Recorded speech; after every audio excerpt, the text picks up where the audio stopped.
In a world where your online presence can outshine your real-life persona, who are you really? You're the curated version of yourself shaped by likes and shares or something deeper? Imagine standing in front of a mirror that reflects not just your face, but every algorithmic choice you have ever made. Welcome to the Algorithmic Self.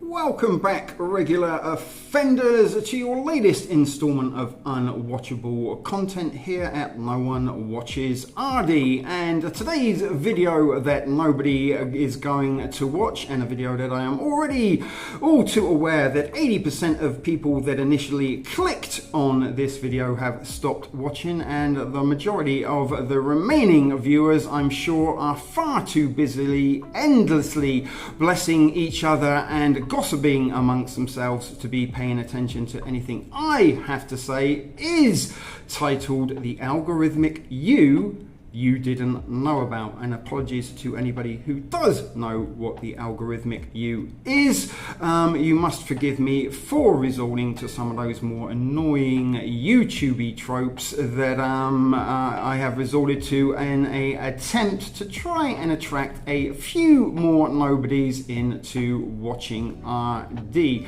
But the Algorithmic You, that is also commonly referred to as either your digital clone or your digital twin, is in fact your very own personal, artificially intelligent digital version of you that has been compiled with every last piece of information and data that you have inputted into your smart devices. And its purposes and its proposals are something we are going to be looking into this evening's presentation. And the artificial intelligent algorithmic you is actually more commonly or officially referred to as the algorithmic self.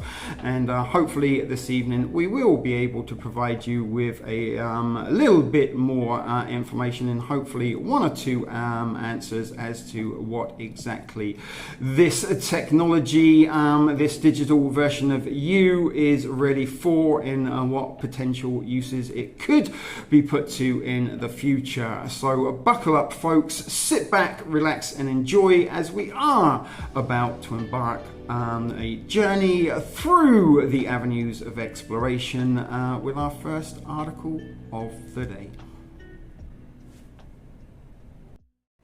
So first up this evening, guys, I figured let's start out at AI mode and ask the source itself, so to speak, although AI mode and all these AI overviews really are a compilation of recent articles and news reports that AI scans through and then sort of cherry picks some of the more interesting parts and puts it together in a brief overview, so you don't actually have to go and open up the articles and read for yourself. You can just get a shortified version of information from AI. We're not actually conversing with a intelligent entity, so to speak. It just is a large language model which sort of turns text into sort of conversational dialogue rather than sort of articles. But this was from a prompt Algorithmic Self. The Algorithmic Self AI starts out by saying is a concept referring to a digitally mediated identity where a person's self-perception, preferences, emotional patterns and choices are shaped by continuous feedback from artificial intelligence systems. Rather than merely reflecting the user's identity, algorithms actively participate in its formation through a personalized content, recommendation, and feedback loop. The key concepts and mechanics are as follows. The co-construction of identity. The self is no longer seen as a purely autonomous and internally derived, but rather assembled across digital platforms and predictive logics. Every click, search, and online interaction contributes to a digital footprint that algorithms then analyze to build a profile or a digital doppelganger of the user.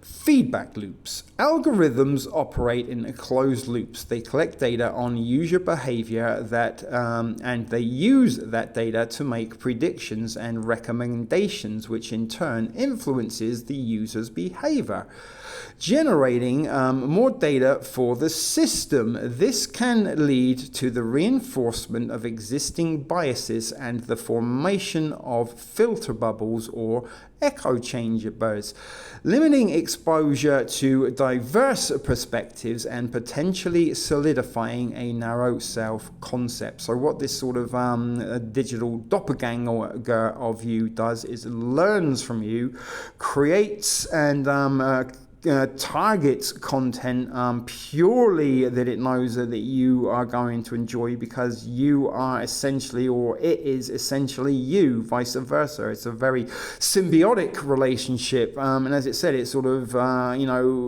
gives you the information, the hoping that you will react to it, and when you react to it, it then can figure you out a little bit deeper each and every interaction you have with it. This is why I say be very, very careful. In fact, try as hard as you can not to engage with suggested content or any content or information that you do not have to find yourself, because all it is doing is helping these AI doppelgangers learn from you. And this is a reason why there is so much short form content and memes on the internet, because this is how AI can learn from you extremely quickly and at a rapid pace. Back to the overview. A quantified self. This movement, amplified by AI in fitness trackers and mood logging apps, reduces complex aspects of human experience like sleep quality or mood to quantifiable metrics and scores. This can lead to users judging their day by a single number rather than their own internal bodily experience, eroding a sense of eternal intuition and in favor of external data-driven judgment. Erosion of agency and introspections. The continuous reliance on AI for everything from music choices to mental health support can lead to the outsourcing of internal processes like introspection and self-inquiry, outsourcing your thoughts to AI to find more inner enlightenment, I guess, perhaps. I'm not sure how that would work, but this raises concerns against personal autonomy, as algorithmic suggestions can shift from being mere options to becoming defaults, to becoming possibly enforceable, making users confuse choice with consent, forcing you and confusing you into consent, folks. Ethical and psychological implications, authenticity and authorship. When AI becomes the co-author of one's life story through curated highlights and optimized self-perception presentations, e.g. social media, personal brands, it raises profound questions about what authentic self means. Bias and manipulation. Algorithms are not neutral. They are not shaped by the commercial, they are shaped by the commercial interests and underlying data bases for their creators. This can lead to an unfair or discriminatory outcomes, as seen in areas like credit scoring, where models may inadvertently exclude certain demographics based on databases. So you're seeing where this goes just from this AI view, and we haven't even started getting into the articles and the videos yet. But algorithmic anxiety, the persuasive influence of opaque algorithmic systems, can lead to a sense of unease or algorithmic anxiety, as individuals worry about the extent to which their choices are truly their own and feel a loss of control over their lives. Reclaiming agency. Navigating the algorithmic self requires digital literacy and conscious effort. Individuals can reclaim agency by practicing active self-construction, which involves mindful engagement, being aware of the data collected and questioning the motivations behind AI recommendations. This is something I've been telling you a long time, guys. Be wary of information you do not have to find. Diversifying consumption, actively seeking out varied perspectives and content outside of the algorithmic feeds to break your filter bubbles. This is what I'm trying to do, guys. Provide you with varied perspectives and a variety of content on this channel, NoOneWatchesArDee, but you know how it goes, folks. No one watches RD.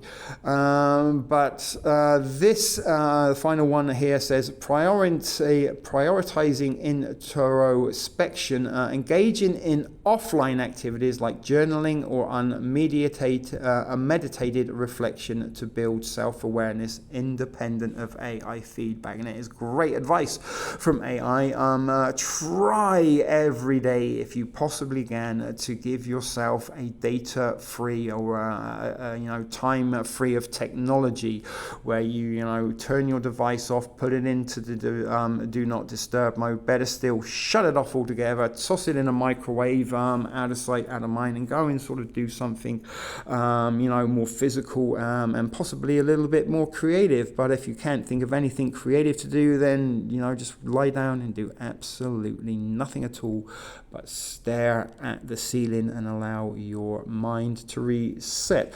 So that was our opener. Let's get into some of these articles and start to dive a little bit deeper into the algorithmic self. This first article from Medium.com came out only 6 days ago at the time of recording, and is only a 3-minute read by all accounts, and it is titled The Algorithmic Self. Who are we when does AI? Who are we when AI does the thinking? And it goes on and starts out by saying, I think a lot about AI taking my job. It already writes my code, my emails, and my documentation. And this is the author, not me, that is saying that. But what if something more is going on? What if AI is taking over my introspection?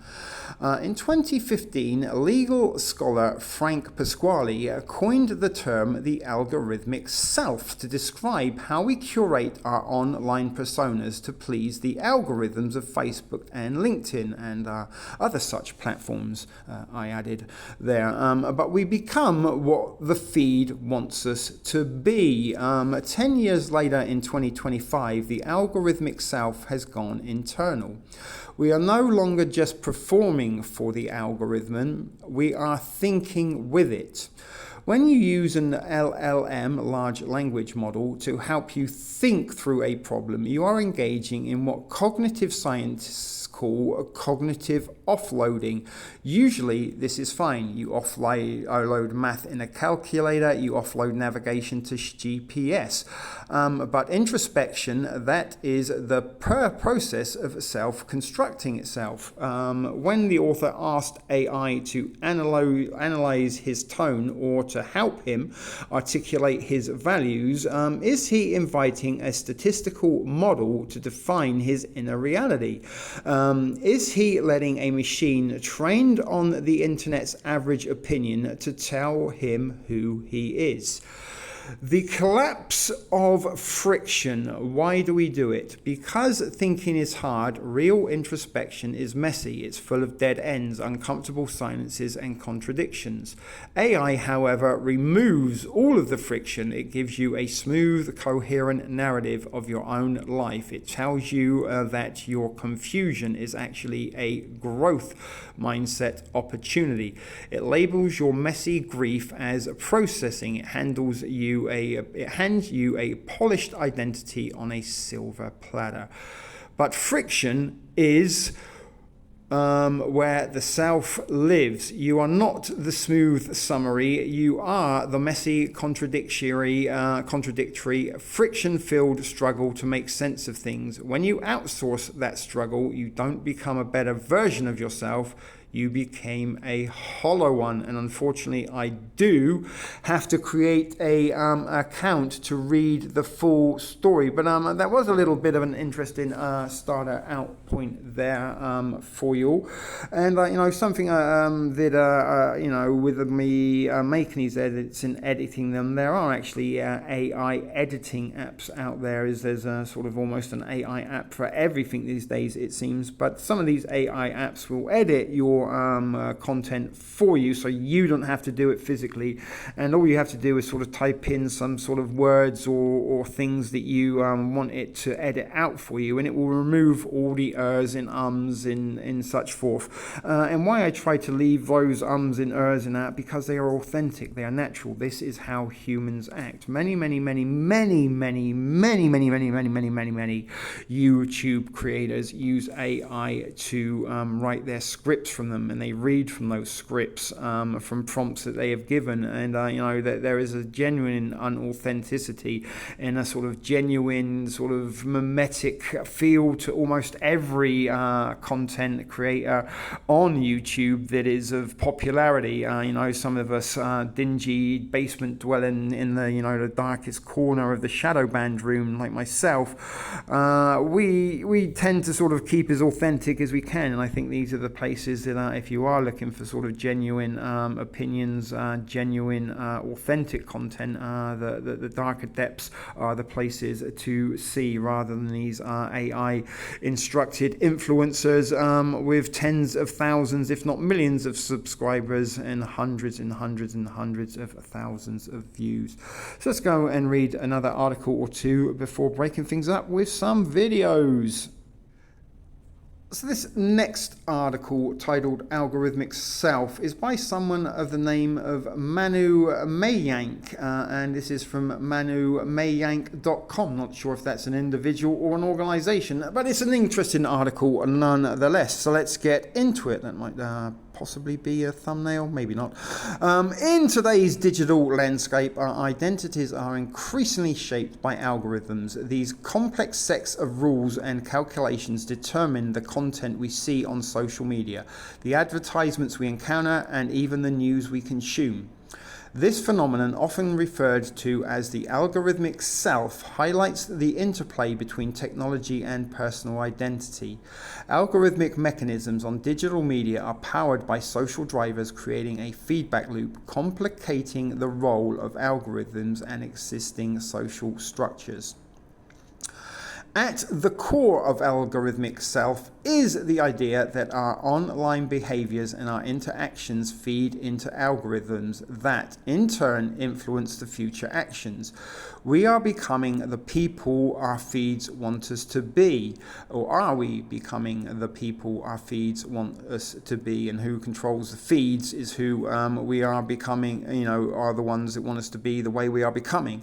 That was a bit confusing to say even for myself. But scroll long enough on social media platforms like Insta, YouTube, or on Facebook, and you will notice that the content feels uncannily tailored to you. It's because it is. We've established this in previous videos here at NoOneWatchesArDee. But your feed seems to know what you crave before you do, and oddly, a perfect mix of travel destinations, recipes, memes, news, workouts, and political takes can lead to a more personalized online experience, but it also raises questions about the extent to which our choices are truly our own. What began as convenience has evolved into something far more consequential, that we are not merely using algorithms anymore, we are slowly becoming the selves they design for us. And do you think that is by accident, or do you think that is by design, guys? Let me know. Pipe up in the chat if you are watching the live premiere, or if you're watching subsequently, leave a comment below. I'd love to hear from you when it is contextually comments. But algorithms are built to predict and to keep us engaged. The longer we engage, the more they can learn, and the more their frequencies can run our brain, while the content we are watching destroys our brain. Every click, pause, like, or scroll is recorded and analyzed. In return, the system feeds us more of what we have already consumed. This sounds harmless. After all, who wouldn't want relevant recommendations? Me, I like to look for things for myself. But personalization is never neutral. When a platform rewards the content that hooks us, it amplifies our biases and shrinks our curiosity. Over time, the feedback loop begins to define our worldview, narrowing the range of opinions, art, music, or even relationships we encounter. The unsettling part of all of this is that the algorithm's goal is not diversity or personal growth. It is engagement. If desire makes you scroll, it will serve you love. If envy fuels your clicks, it will curate envy-inducing lifestyles. What feels like a reflection of your taste is often a reflection of what keeps you aligned. Now, before we go on, a little sort of tactic and method that I have adopted in the last sort of year or so, since it seems that algorithmic suggested content is really taking over newsfeed, is I go out of my way. It does take a little bit of time, and it is time consuming, to click on the three dots that usually are on the right hand side of the post. Firstly, I report the post as misleading, false information, or spam, and then I go as far as to then blocking the source. And I have done that to every single piece of suggested content that Facebook has thrown at me. And I've also asked YouTube not to recommend an awful lot of channels that is recommended to me ever again. And I mean, even if it is content that I am actually interested in, I make a very conscious effort to reject it and to report it as spam. And hopefully, I don't know if the algorithm has actually learned for this, but I do find that I do not see as much suggested content on my Facebook feed, but I do tend to see the same sort of 7 to 12 posts over and over again throughout the week, and never really get any sort of new or updated stuff. Although very few and far between. But human behavior, this article goes on to say, is always shaped by culture, but algorithmic influence. It is different in speed and precision. Traditional media might set trends, but it never recalibrated itself in real time for every individual.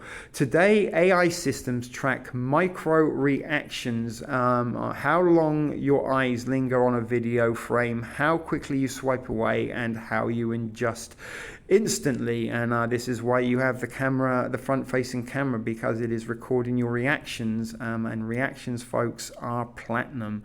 If data is gold, reactions are platinum, because it is the reactions that help AI curate what we see next, and helps us direct our minds to where it wants it to be directed to. This raises a disturbing question. When you decide to buy a product, support a social cause, or adopt a new hobby, how much of that decision is actually yours, and how much is a carefully engineered nudge?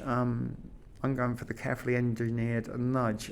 We still feel autonomous because the algorithm rarely forces choices. Instead, it quietly limits what enters the realm of possibility. You can't choose what you don't see, and this is what the algorithm does very well. It prevents you from seeing content that could contradict the algorithm. Content such as the content a plucky few regular offenders are currently watching, and there may be a very good reason often the YouTube algorithm doesn't favor No One Watches RD content because it doesn't want people to see this sort of information. But living in an algorithmic world also reshapes identity. Our digital selves are rewarded for consistency. The more we like certain posts, the more similar content we receive, and the more we feel pressure to maintain that version of ourselves, whether it's the fitness enthusiast, the foodie, the activist, the minimalist. The feed trains us to be predictable because unpredictability breaks the machine's efficiency. So be unpredictable, folks. Don't reject any suggested content. Do not react to any content that is suggested to you to the best of your capabilities. Obviously, sometimes subliminal, instinctive reactions we can't really do anything about. And I know there may be people out there that have certain beliefs that may be sort of considered, I'm not an NPC, I'm not a normie, this could never affect me, they'll never get me, I'm far too awake to be fooled by this. And maybe that might be the case, but don't fool yourself. It is the case, and be very, very aware that this is billions of dollars of technology and intelligence far greater than ours that is being put to nefarious uses. But the rise of algorithmic self also brings out an ethical considerations. There are concerns about privacy as well as data collected to fuel these algorithms, which often includes personal and sensitive information. Additionally, there is the issue of transparency. Many algorithms operate as black boxes with their inner workings hidden from the users. This lack of transparency can make it difficult to understand how decisions are being made and to hold platforms accountable for their actions. Many people feel a subtle goodness, I can't read that word for some reason. Their offline preferences drift, but their online persona stays fixed. We perform for the algorithm, optimizing captions, hashtags, and even our emotions to remain visible. Our feeds don't just reflect who we are, they encourage us to stay who we were yesterday. But then how do we break the loop? The answer is not to reject technology altogether, although it probably would be best if we did. Algorithms are not inherently evil. I think they might be. They can help us discover music, connect with communities, and find a job we want, or learn skills we might never find on our own. The challenge is to reclaim agency within the system. Practical acts of resistance can be quite simple, like disrupting the feed by clicking on unfamiliar topics or following people outside your cultural bubble. And that is a very good smart, watch a lot of varied content and keep the algorithm on your toes, as I've already mentioned a short while ago. If you want to and you want to sort of go through the time-consuming process it does, block and report any content that is suggested to you. That will really fuck with the algorithm, or at least I hope it will. But clicking on unfamiliar topics is a way to sort of combat this a little bit, and try following people outside your cultural bubble.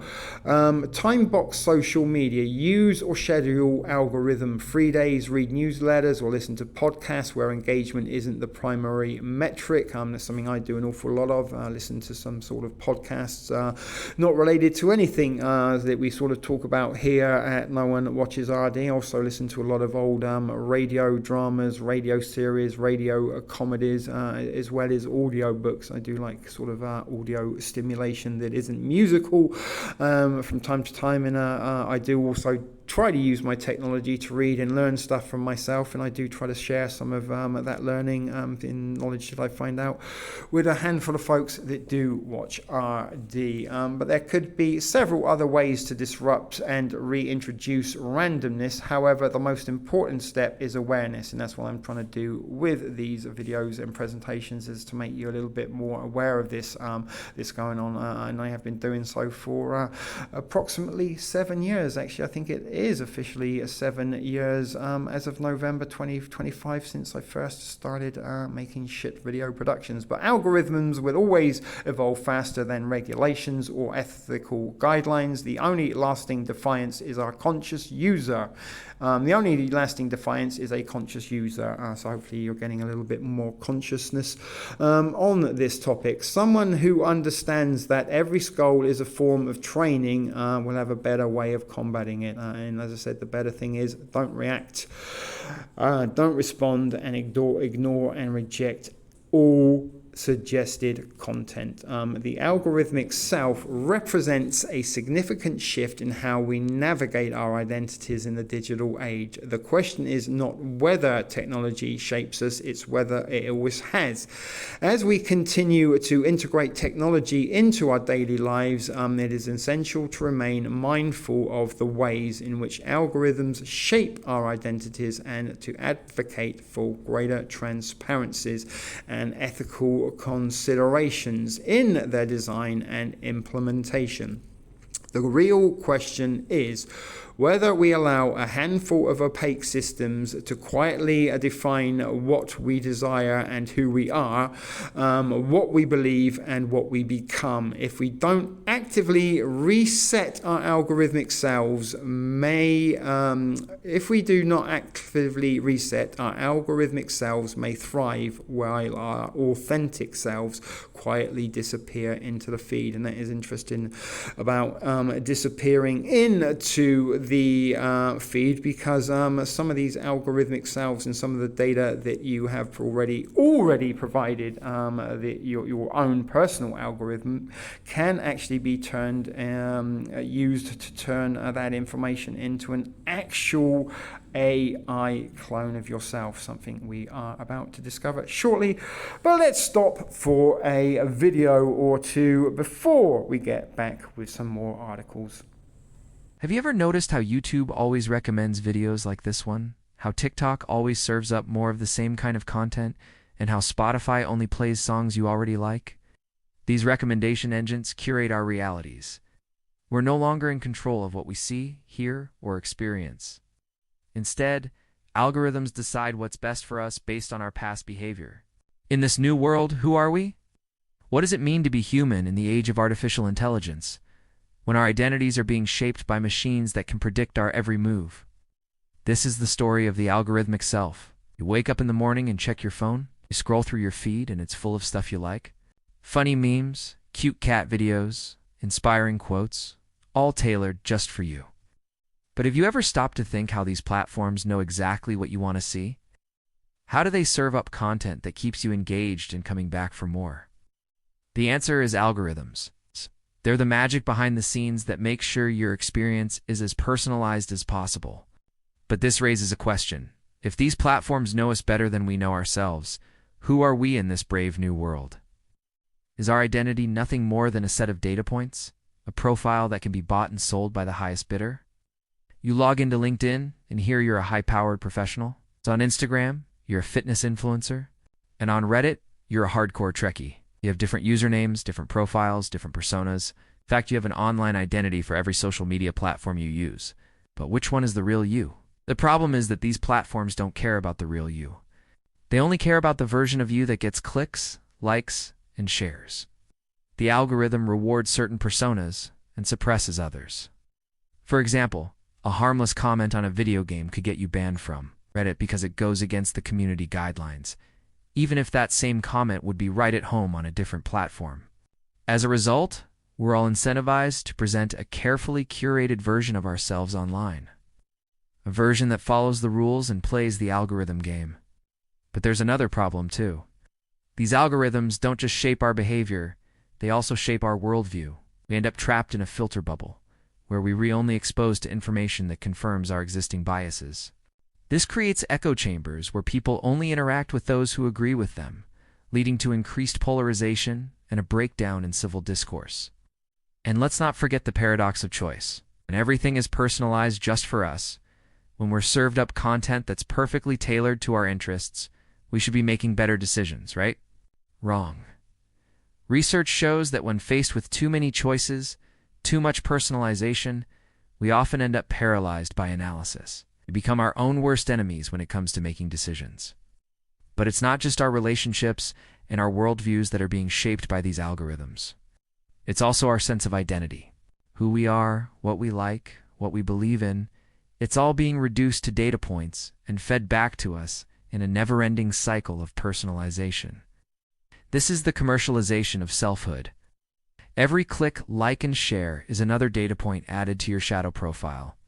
A hidden replica of your actual profile that's used to micro-target you with political ads, products, and content. But you're not the only one. Every one of us has a shadow profile, a digital doppelganger that follows us around the internet, whispering suggestions, showing us targeted ads, and shaping our experience online. So what can we do? How can we reclaim our agency in this brave new world? One approach is to go dark. Delete your social media accounts and disconnect from the grid. Another is to slow down. Instead of mindlessly scrolling through feeds, take a break. Go outside. Read a book. Talk to a friend. There's a growing movement called slow web that advocates for using technology intentionally rather than compulsively. Some people even report feeling like their true selves when they go dark or slow, as if the veil has been lifted and they're seeing the world and themselves more clearly. But there are other approaches too. Some people try to game the system. It's outsmart the algorithms by posting things that will get them banned or by creating multiple accounts to avoid being shadow banned. Others are developing tools to help us understand how algorithms work and to give us more control over our online experience. In the future, could we see AI-generated identities become the norm? Could we have digital doubles that interact on our behalf, curate our feeds, and manage our online personas? The possibilities are endless. But one thing is for sure, the algorithmic self is already here. Where identities are crafted by code and clicks. Consider the Cambridge Analytica scandal of 2018. Revealed how data harvested from millions of Facebook users was manipulated without consent. This shocking event highlighted the power of algorithms in shaping individual identities and societal narratives. The implications were staggering. It was not merely about privacy violations, but about the very essence of who we are as individuals in a digital age. Our thoughts, preferences, and even our political beliefs became fodder for manipulation. All orchestrated by unseen hands pulling strings behind screens. Bruce Schneier's Data and Goliath discusses how personal information is used to influence behavior. It paints a vivid picture of a world where our choices are not entirely our own, but rather nudged by powerful entities that understand us better than we know ourselves. Meanwhile, Shoshana Zuboff's The Age of Surveillance Capitalism explores how tech giants manipulate data to predict and control us with alarming precision. These insights reveal a startling truth. Algorithms do not merely reflect our preferences, they actively shape them. We often think they serve our existing desires, yet they curate our experiences in ways that lead us to develop new preferences aligned with their design. Research shows social media algorithms create echo chambers that reinforce existing beliefs. This raises profound questions about free will. If our choices are influenced by algorithmic curation, how autonomous are we in forming our identities? Are we mere puppets dancing on strings woven from data points? The answer is unsettlingly complex. We often think of ourselves as products of algorithms, molded by data and machine learning. But what if we flip that notion? Imagine a user who engages consistently with content promoting kindness and community instead of negativity or outrage. Instead of being trapped in an endless scroll through despair, this individual becomes a catalyst for change and agent, reshaping their digital environment into one filled with positivity and hope. The twist lies in realizing that while algorithms suggest paths based on past behavior, it is ultimately our conscious decisions that redefine our digital selves. As we navigate this digital landscape, consider this. In a world worth is measured by likes and shares, are we curating our true selves or crafting an algorithmic illusion? What if the most authentic version of you is hidden beneath layers of data? Beneath the surface level engagement lies an intricate web woven from countless interactions. Each like, each share contributing to an identity constructed piece by piece. What does it mean when your self-worth hinges on metrics dictated by unseen forces? When did validation become synonymous with virality? The irony is palpable. While technology promises connection, it often leads to isolation. Paradoxical dance between engagement and alienation. So I ask you, how do your choices shape your identity? Reflect on this as you scroll through feeds filled with curated lives, each post meticulously crafted for maximum impact, yet devoid of genuine connection. Share your thoughts below, because together we can dive deeper into this labyrinthine reality where authenticity battles against algorithmic design. Let us unravel these threads together. What does it mean to be human in an age dominated by machines designed to predict us before we even know ourselves? Now, I had wanted to include some more videos regarding the algorithmic self in this presentation, but unfortunately, other than ones that are seemingly created by AI, there are not that many. So what I will do is direct you to the University of Galway School of Law, where they actually had a tabletop seminar all about the algorithmic self, and that was actually almost 10 years ago, 8 in fact, at time of recording. That is very, very interesting, and I was going to try to include some of it in this presentation for your information, but rather than do that, I'm going to direct you to their channel now, and you can get yourself over there and watch that for yourself. It is extremely interesting stuff, although it is not exactly the most exciting content to listen to that, but do not let that deter you. As I said, I did want to include a little bit more about the algorithmic self, but unfortunately there really aren't that many videos about it. So we are now going to start talking about digital clones and digital doppelgangers. They recorded me on that day for 10 minutes, 15 minutes, I believe. And with that video recording, they created a clone out of me. Okay. And so they got me the video of that clone on that day on my WhatsApp. And so I sent it to my mother, right? And my mother, she's in her 70s. Of course, she has never interacted with her clone, right? And I said, what do you think? How do you like this? And so she came back and she said, look, Larry, they could have taken the video a little bit better, or you look a little bit pixely and so on, but overall it's good, right? And I said to her, you realize this is not me as a human being, it is a clone. So she said, what is a clone? So I said, no, it's an artificial intelligence, which has taken my face expression, my demeanor. You see, the clone is not smiling. I'm also not smiling so much, right? So I always have to make an effort of doing that. The clone took that from me, basically. My voice, how it's going up and down and so on, it takes it and it creates basically a clone of me. So before we get into some articles regarding digital clones, let's go to the source itself, although I have already explained that all AI mode does is collect samples from the most popular articles on the subject that you ask it about and compiles it as we have already seen and are about to see.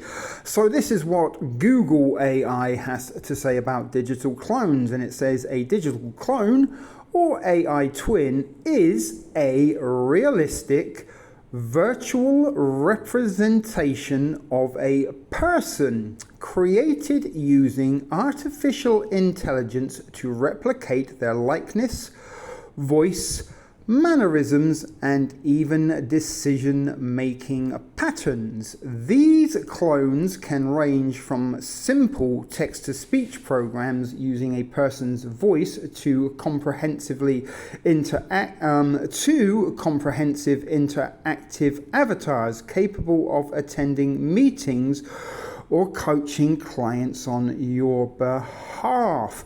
How digital clones are created, and here is the interesting part. The process of creating a digital clone typically involves several steps. First, algorithmic data acquisition.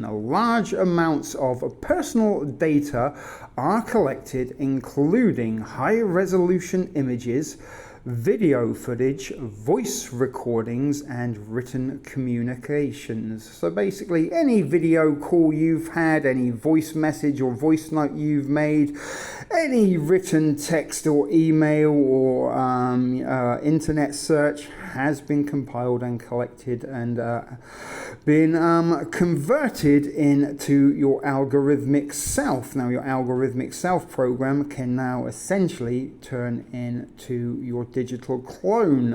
As we're about to find out, AI model training, this data is fed into all AI models such as natural language processing and deep learning algorithms that learn to recognize and mimic patterns in your appearance, voice, and speaking style. Integration and refinement. The audio and visual models are integrated to create a cohesive avatar that is then tested and refined for accuracy and realism. Now, the common uses for digital clones, people and businesses are now using digital clones for various applications, one of which is content creation. Influencers and educators use clones to create unlimited content without needing to film every video manual. And I actually did, funnily enough, while looking at some videos on AI clones, was presented with an advertisement for an AI content creator. So I might have a little look at that, because there are also a few other AI apps offering you this service, I guess, for want of a better word, to create a digital clone and be able to put it to use, so you don't have to. Businesses and customer services clone can act as 24/7 virtual assistants, which might be handy if you've ever sort of had to, one of those outsourced call centers in a sort of part of the world where English isn't their first language. You know what I am speaking about. So, maybe having an AI, who can speak clearly and understandably, that might be a benefit, I guess, if I'm looking for something to say that's good about this, but they can answer client questions, conduct first round interviews, or even attend Zoom meetings on your behalf. Imagine that, folks. Could you potentially stay in bed all day and send your your AI avatar to college to learn on your behalf, as long as it sort of was learning or attending lessons through a virtual a Zoom meeting, so to speak. Legacy and companionship. Now this is where it gets very interesting, although you don't really go too in depth in this, and it is actually something I will point out that a couple of years ago I did put 4 hours and 20 minutes worth of information on digital immortality. I think about 46 people watched that.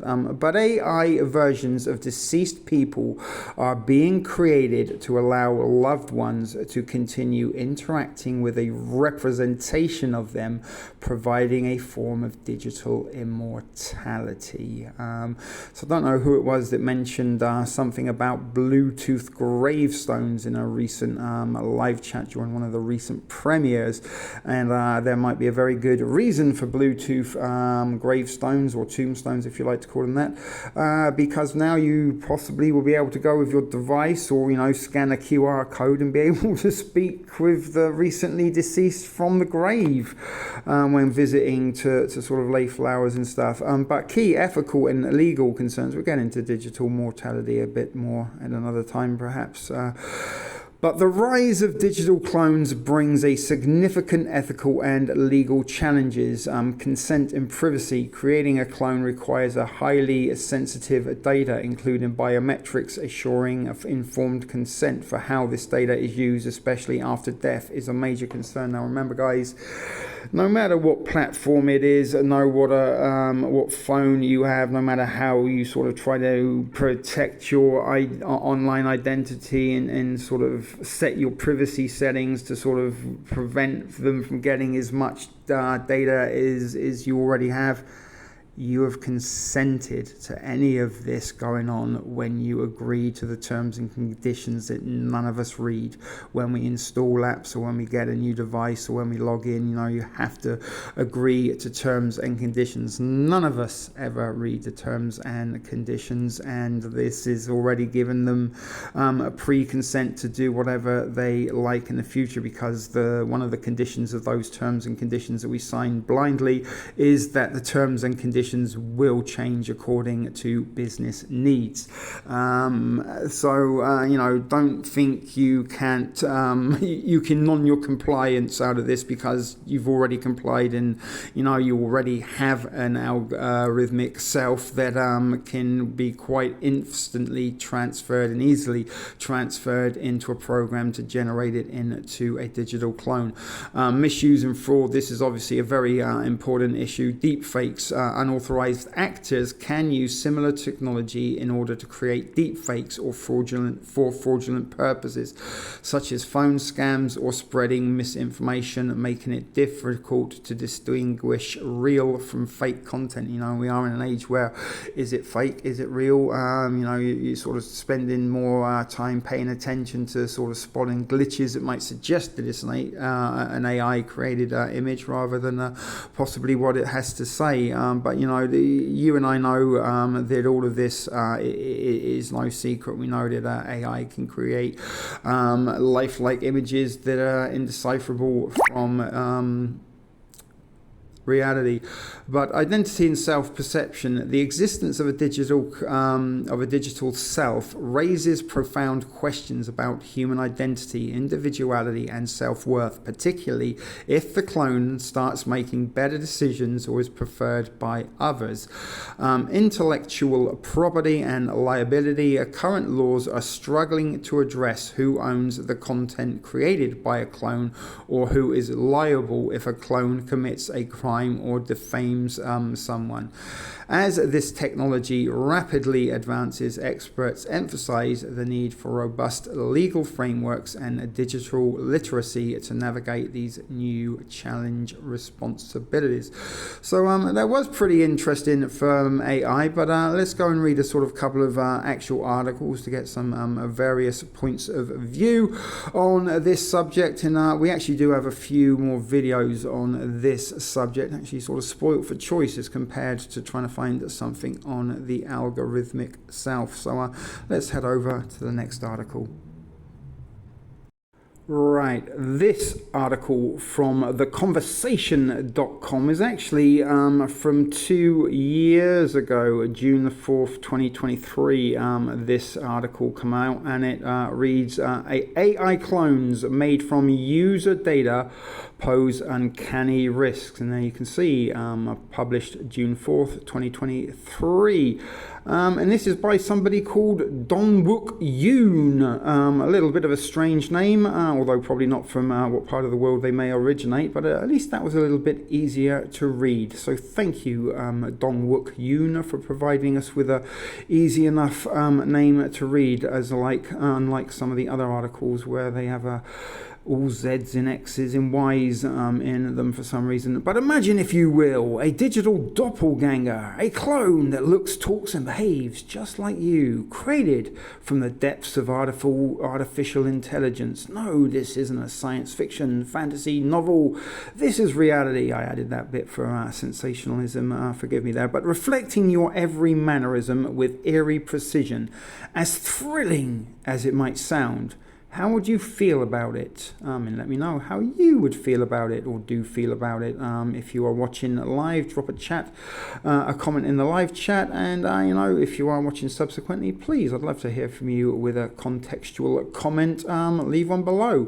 Our research at the University of British Columbia turns the spotlight onto this very question, with advancements in deep learning technologies such as interactive deepfake applications, voice conversation, and virtual actors. Is it possible to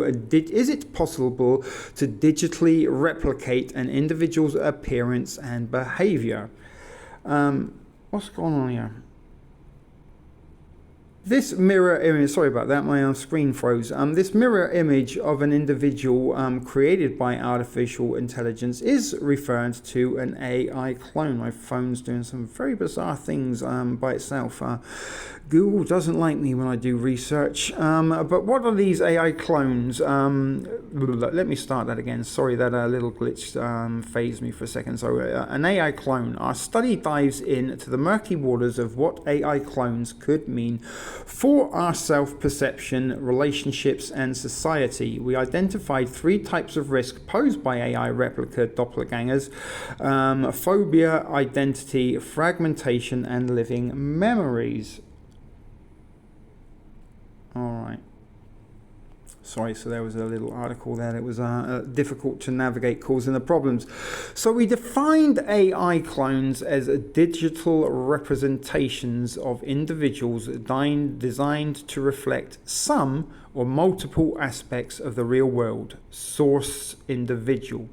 Unlike fictitious characters in digital environments, these AI clones are based on existing people, potentially mimicking their visual likeness, conversational mannerisms, behavioral patterns, and the depth of replication can vary greatly, from replicating certain distinct features to creating a near-perfect digital twin. AI clones are also interactive technologies designed to interpret user and environmental input, conduct internal processing, and produce perceptible output. And crucially, these are AI-based technologies built on personal data. Your and I personal data can build these, folks. Fears, fragments, and false memories. We presented 20 participants with 8 speculative scenarios involving AI clones. The participants were diverse in ages and backgrounds and reflected on their emotions and the potential impacts of their self-perception and relationships. First, we found that doppelganger phobia was a fear not only of the AI clone itself, but also of its potential misuse. Participants worried that their digital counterparts would exploit and displace their identity. Secondly, there was a threat of identity fragmentation. The creation of replicas threatens the unique individuality of the person being cloned, causing a disturbance in their cohesive self-perception. In other words, people worry that they might lose parts of their uniqueness and individuality in the replication process. Lastly, participants expressed concerns about what we described as living memories. This relates to the danger posed when a person interacts with a clone of someone they have an existing relationship with. Participants worried that it could lead to a misrepresentation of the individual, or that they would develop an over-attachment to the clone. You know, imagine if you can clone the one true love that broke your heart, and they would never ever be able to escape. That's a little bit disturbing and haunting, but I'm sure would be put to good use by some people out there. But participating in it could lead to a misrepresentation of the individual, or that they would develop an over-attachment to the clone, altering the dynamics or interpersonal relationship. Preserving human values. It is evident that the development and deployment of AI clones would wield profound implications.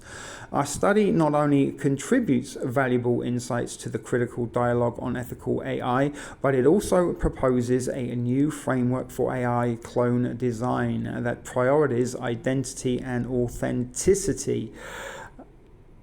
The onus lies with all stakeholders, including designers, developers, policymakers, and end users, to navigate this uncharted territory responsibly.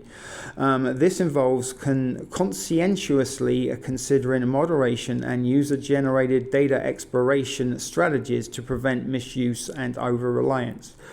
Further, it is imperative to recognize that the implications of AI clone technologies on personal identity and interpersonal relationships represent just the tip of the iceberg.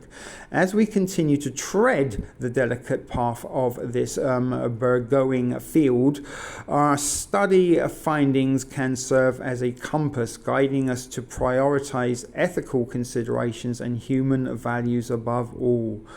Now you can receive a curated list of articles in your inbox twice a week. Give it a go. No thank you. And there is the editor, Joe. And there's an individual with a name that's a little bit difficult to read. A.D. Tunji. That is the editor at The Conversation UK. So there you go, guys. There was another article a couple of years ago on the subject. So let's fast forward ourselves and get ourselves back on track to contemporary times in a few articles from the last week or two on this subject.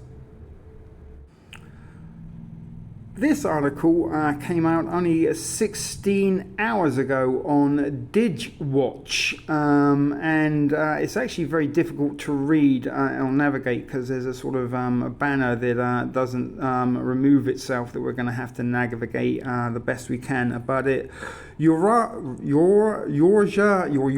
Smith label challenges AI clone vocals on viral track. Forgive me, I have no idea who that is. I'm guessing she's obviously a pop artist, a singer of some sort, because this is a recent article goes on to say how a dispute has emerged after s.m.a.r.t, the record label representing Yorha Smith, alleged that a viral dance track, I Run by Haven, used an unauthorized AI clone of the singer's voice. And, we were just reading how this technology could be used for deep fakes and for, misrepresentations or as the case is in this instance, making a hit dance record by cloning an existing pop artist's voice into an AI program. But the BBC's report describes how the song gains traction on TikTok of all places before being removed from streaming platforms following copyright complaints.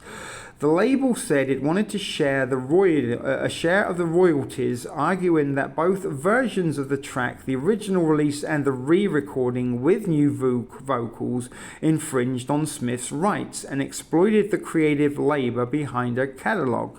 FAMM said the issue was bigger than one artist, and I guess it is a bigger than one artist. This could be you could make a digital clone of, say Brad Pitt or, Jennifer Aniston or Harrison Ford, and we already know that Disney have used AI clones of Carrie Fisher and Peter Cushing in their Star Wars movies and recent entertainment series on streaming platforms. But it was warning that fans had been misled and that the unlabeled AI music risked becoming the new normal. And something I do notice an awful lot more frequently these days is AI music being suggested to me on YouTube. And funny enough, I've even come across a couple of ads on YouTube suggesting that real music is actually harmful to us and we really need to be listening to AI generated music because it brings clarity and concentration. I don't know if any of you guys watching this have come across similar commercials on YouTube. Again, pipe up in the comments, be it the live chat if you're watching this as a premiere, or if you're watching subsequently, you can leave a comment below. But the new normal, where have we heard that before? Smith later shared that the label's statement with characterized artist as collateral damage in the race towards an AI-driven production. Producers behind I Run confirmed that AI was used to transform their own voices into a more soulful feminine tone, Harrison Walker said. He used s.m.a.r.t generative software, sometimes called the ChatGPT for music, to reshape his vocals, while fellow producer Waypoint admitted employing AI to achieve the final sound. They maintained that the songwriting and production were fully human and shared project files to support their claim. The controversy highlights broader tension surrounding AI, which is sort of why I'm including this article in music, and not just in music. This can be applicable sort of anywhere, really. But Sono has acknowledged training its system on copyrighted material under the United States Fair Use Doctrine, while record labels continue to challenge such practices. Even as the AI version of I Run was barred from chart eligibility, its revised version reached the UK top 40 at the same time. AI-generated acts such as Break-In Rust and hybrid AI human projects like Velvet Sundown have demonstrated the growing commercial appeal for synthetic vocals. Now, some of you Gen Xers will remember the good old days of the 1980s, and we had synthesizer music. Synthwave was all the rage, and we were introduced to synthetic generated sounds rather than needing a piano or a bass guitar or some drums. You could just have a keyboard that would make electronic facsimiles of those sounds of those instruments. But musicians and industry figures are increasingly urging stronger safeguards. FAM said AI-assisted tracks should be clearly labeled, and it added it would distribute any royalties to Smith's co-writers in proportion to how much of her catalogue they contributed to, arguing that if AI relied on her work, so should any compensation. This debate continues as artists push back more publicly, including through symbolic protests such as last week's vinyl release of silent tracks, which highlighted the fear over weakened copyright protections. Now, I don't know much about this vinyl release of silent tracks. I'm guessing maybe just by hearing what it is suggesting that would be some artists in the music industry released vinyl records that had nothing on. I seem to remember my days in TSP TV uploading blackout videos that were just black screens with me reading 0101 binary code over and over again. And of course, some of you more recent regular offenders might remember a little phase not so long ago when I was putting out contentless content on this channel, which again was just a black screen for an hour or so with absolutely no backing tracks or vocals or visuals to stimulate you at all. It can be considered content, and strange enough, contentless content videos got far more views than my actual videos that I wish more people viewed. But nevertheless, keep on keeping on, RD. Maybe one day someone will watch. But let's get over to another article, a little bit more recent if we can. We're now at themedium.com for an article that came out on November the 26th, 2025, just a few days ago. Unfortunately, though, it is paywalled. We have to create an account to read it in its entirety, but there is a little bit that we can read it that is of interest. And as I said, this is the most recent article on AI clones, other than the one we just saw about that copyright dispute over a songwriter and an AI version of the same song. But when you can clone yourself, the ethics of and absurdity of the digital twin. And this is by Enrique Danz, forgive me there, and it's a 5-minute read if we could read it all. So he's another person with a normal name. Thank you. Maybe the algorithm listens to my complaints in my previous upload, complaining about all these inventors and people it, release these articles have unpronounceable names, and today they've blessed me with more easier ones. So thank you, Google, if you are being kind to me in that sense. But after writing more than one article a day for the last 23 years, the author has accumulated a body of text large enough to train an AI model that could convincingly write like the author. And with today's technology, it would not be difficult to build a system capable of generating opinions that sound as if they came from Enrique Danz, an algorithmic professor that keeps publishing long after I'm gone. Think about that, folks. That apparently is the next frontier of productivity. The digital twin startups such as Viven and tools like Synthesia are building AI clones of employees and executives trained on their vocal, writing, decisions, and habits. The idea is a seductive image, scaling yourself infinitely, answering emails, recording videos, writing updates while you do something else or nothing at all. But the seductive doesn't mean sensible. A world full of digital ghosts. We are entering an era where professionals will not just automate tasks, they will replicating their personas. A company might build a digital copy of its best salesperson or customer service agent. A CEO might train a virtual twin to respond to inquiries. A university also might deploy an AI version of a popular lecturer to deliver courses at scale. In theory, this sounds efficient. In practice, it invites a form of existential confusion. If the replica is convincing enough, what happens to the person? What does it mean to be productive when your digital version is the one doing all of the work? The fascination with cloning ourselves digitally reflects the same temptation that has driven automation for centuries, outsourcing not just labor but identity. The difference is that AI can now replicate the voice of that identity both literally and metaphorically. He asks what he would look like as an algorithm, and this is where the paywall comes in, or the need to create an account to read any further. But he could easily do it. Feed a large language model the millions of words he's written, and every article and every post. I think that's actually the first paragraph rewritten, but it goes on to say you'd get a fairly accurate simulation. But it did raise some points there. And again, there is a content creator AI app or program that you can obviously sign up for. It will be not something that's available free, although they might give you a free trial period.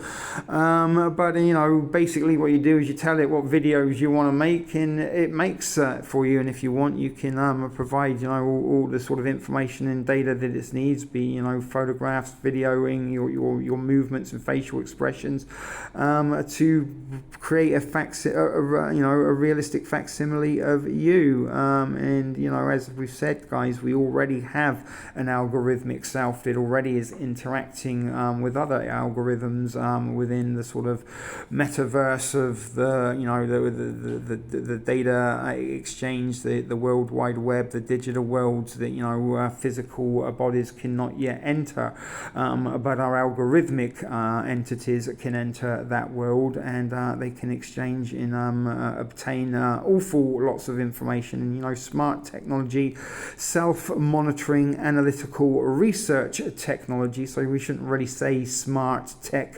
technology because it would be essentially saying self-monitoring, analytical research technology.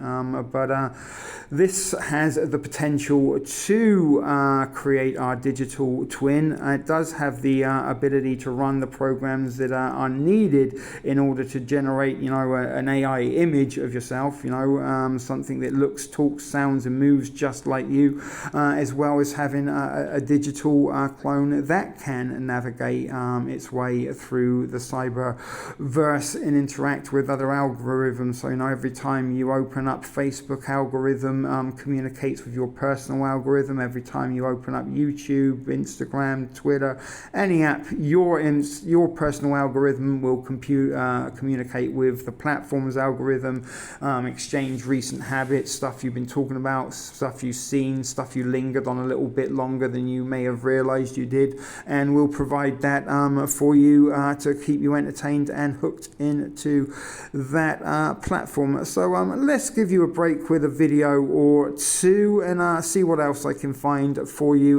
We are going to look at some stuff regarding digital doppelgangers as well. I'm not entirely sure if or not we're sort of at that stage where they're sort of fighting for the rights of what to call it. Should it be a digital clone or should it be a digital doppelganger? Although I do know that there is a different form of digital doppelganger in which it's sort of somebody that may share the same name as you, or someone that may look an awful lot like you somewhere else in the world that you find via social media. I've heard of that before, and actually that's been around for quite some time. But there is also a digital doppelganger that you can create that is essentially a digital clone. So I don't know what the difference between a clone and a doppelganger is, but let's see if we can find some info and shed some light if there is any difference. So as I said, let me break things up with an article from these articles with a video or two. Imagine waking up one day to find a clone of yourself.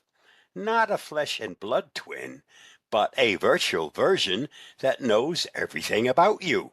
What you eat, how you sleep, even the weird way you tap your foot while thinking. Congratulations, you've just met your digital twin. This isn't some sci-fi fantasy or a plot from Black Mirror episode. Digital twins are already here, and they're more common than you think. But what exactly are they? How are they used? And should you be worried that somewhere out there your virtual replica is busy making decisions for you? Let's find out. What is a digital twin? A digital twin is a high-tech virtual replica of a real-world object, process, or even a person. Think of it like a supercharged avatar, but instead of just looking like the real thing, it acts, thinks, and evolves based on real-world data. Big companies, hospitals, and even city planners use digital twins to monitor, test, and predict outcomes without risking real-world disasters. It's like a virtual test drive for reality. And before you breathe a sigh of relief thinking this only applies to machines, surprise! Digital twins are already tracking you, your habits, and maybe even that last night snack you promised yourself you wouldn't eat. Where are digital twins being used? Hint: everywhere. You might not realize it, but digital twins are sneaking into almost every part of modern life. Here are just a few places they're showing up. Manufacturing and industry. Factories create digital twins of their machines to predict breakdowns before they happen. Think of it like a mechanic that never sleeps and never guesses. Healthcare and medicine. Doctors use digital twins to simulate how a patient might respond to treatment. In the future, you might even have a personalized health twin helping doctors find the perfect treatment just for you. Smart cars. Your car isn't just driving you around. It's constantly creating a digital twin that predicts maintenance needs, warns about potential breakdowns, and probably wonders why you never change the oil on time. Smart cities. Entire cities have digital twins that simulate traffic patterns, energy use, and even crime hotspots to make urban planning smoother. Basically, it's like The Sims, but with real buildings and people. Your smartphone and wearables. Your phone and fitness tracker are quietly building a digital twin of your daily habits, from how often you check social media to whether you really got those 10,000 steps in today. Should you be worried? Now that you know digital twins are practically everywhere, you might be wondering, should I be concerned? Well, that depends. Privacy risk. Your data fuels digital twins, which means companies know a lot about you. How they use that information depends on how much you trust them. Spoiler, read the fine print. Security issues. Since digital twins rely on real-time data, they can become prime targets for hackers. If someone hijacks a digital twin of, say, an airport security system or a self-driving car, things could get messy fast. Ethical concerns. Who controls your digital twin? What decisions can it make on your behalf? As AI and digital twins become more advanced, these are serious questions we'll need to answer. Final thoughts? Friend or foe? Digital twins are a powerful and game-changing technology that can improve efficiency, safety, and even save lives. But like any new tech, they come with risks. Staying informed, demanding ethical use, and keeping control of your own data are the best ways to make sure your digital twin doesn't turn into your digital enemy. For now, your digital doppelganger is probably harmless, but if it starts ordering pizza behind your back, it might be time to worry.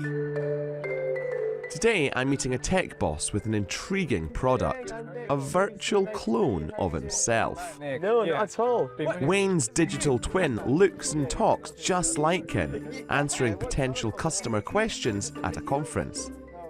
Hello, Wayne. How are you? Hey there, I'm doing great. What's your favorite food? And he's staying on message. Choosing a favorite is tough. But if I had to pick, I see the ability to create hyper-realistic avatars for real-time interaction is a real game changer. I asked him to try to sell himself as a product, so... Not your standard reply. HeyGen is an AI video generator valued at $500 million. It creates AI-powered versions of you to act on your behalf online. I can basically make a digital clone of myself and have him to do whatever I maybe don't have time, but all I know just how it should be done. I just give him the knowledge and the goal and just go do it. It's like telling an intern what to do. He actually looks like he's delivering it quite convincingly, like a human would. Yeah. How have you done that? So it's basically based on like a real recording of myself, and we feed it to HeyGen AI to train an avatar that can talk in real time, like this. So he knows what I look like, how I talk, when I move, what kind of facial expression, and also my sound. Clones, digital twins, and AI agents are all products from the surge of startups promising to alleviate boring workloads and make you money whilst you sleep. 10 people could be talking to you at once, or 50 people, or however many people. You can have these independent conversations. And so a question around that might be like, okay, but how do we know what it's talking about? How do we feel confident and safe about the types of conversations it's having? Well, it's only trained on data that I've given it, no other data. So it can have these autonomous agentic conversations, but in a kind of very controlled manner.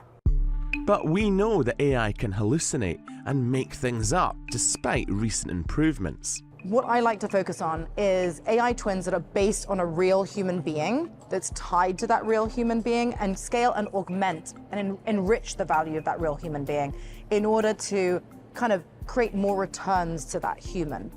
So that's what I a proponent of. There's lots of sort of ancillary things to this which are a little murky and potentially quite damaging.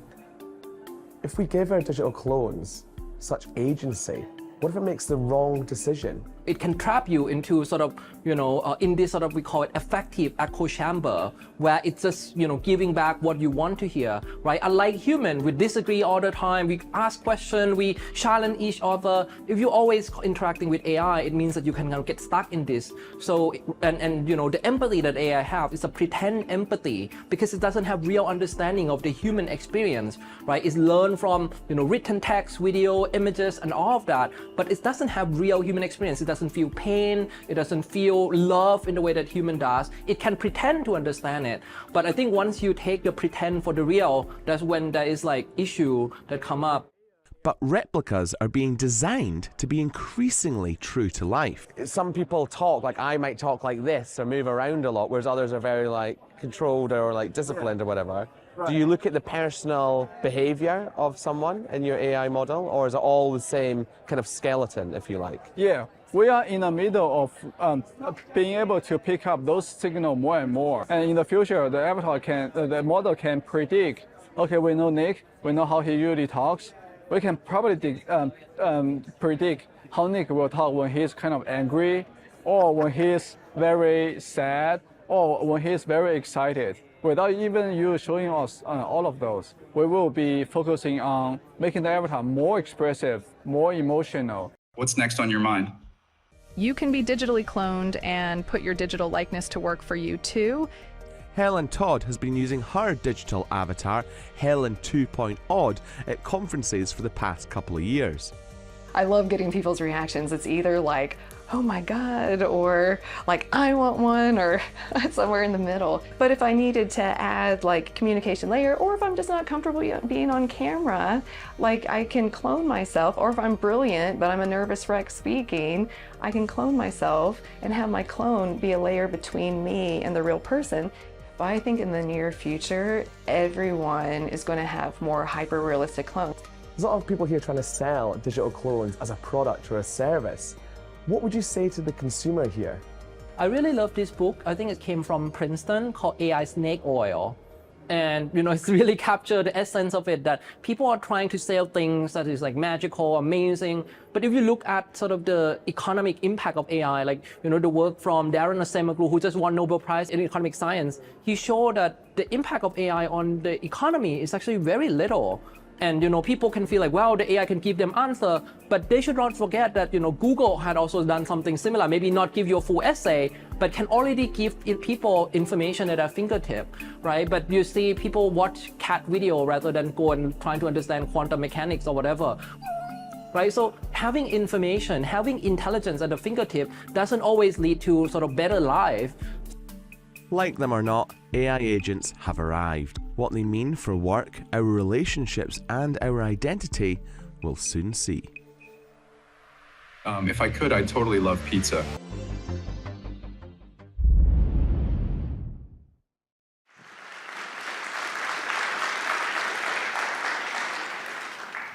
So, by a show of hands, how many of us have looked at our own Instagram profile, or any social media for that matter, and wondered, damn, I'd love to be friends with this person.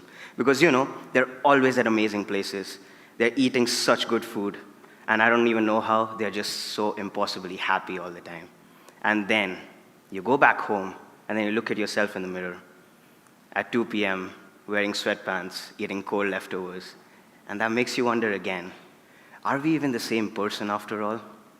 Or for that matter, let's talk about LinkedIn. I see people posting things like, I'm happy to announce my new role as a CEO of my own destiny after finishing a 3-year online course.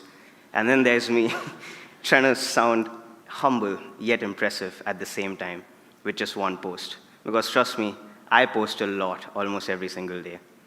But jokes aside, it makes me wonder whether are we creating a better versions for ourselves online, or are we creating a version that we can potentially never live up to? And I said something similar on a podcast that I was recently invited to. I said that there's a version of ourselves that we create for ourselves that exists somewhere here. And then there's our current version, the real version that exists somewhere here. What happens is we try to bridge the gap between the two by constantly trying to level up, by getting better at things. But what we forget is that while we are trying to get up here, there's this version that constantly keeps rising too. The distance over here is just never met. So that makes me wonder that, does the same logic apply to the distance between our online versions and our real versions too? In fact, what happens when your online version, your digital doppelganger, becomes more successful than you, becomes more authentic than you, or more admired? Welcome to the age of digital doppelgangers. And with today's talk, I aim to not just give you an understanding of what's happening around us technologically, but also to help you raise some questions in your mind at the end of this. And mind you, these questions will not necessarily have a right or wrong answers.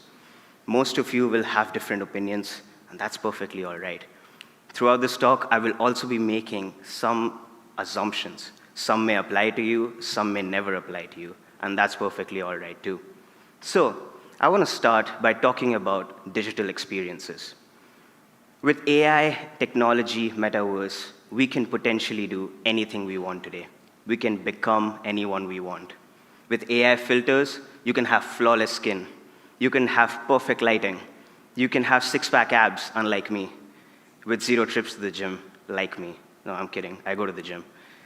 But with AI, with metaverse, with VR, with AR, you can also potentially experience things like living in a mansion, or attending global concerts, or just flying, because why not, right?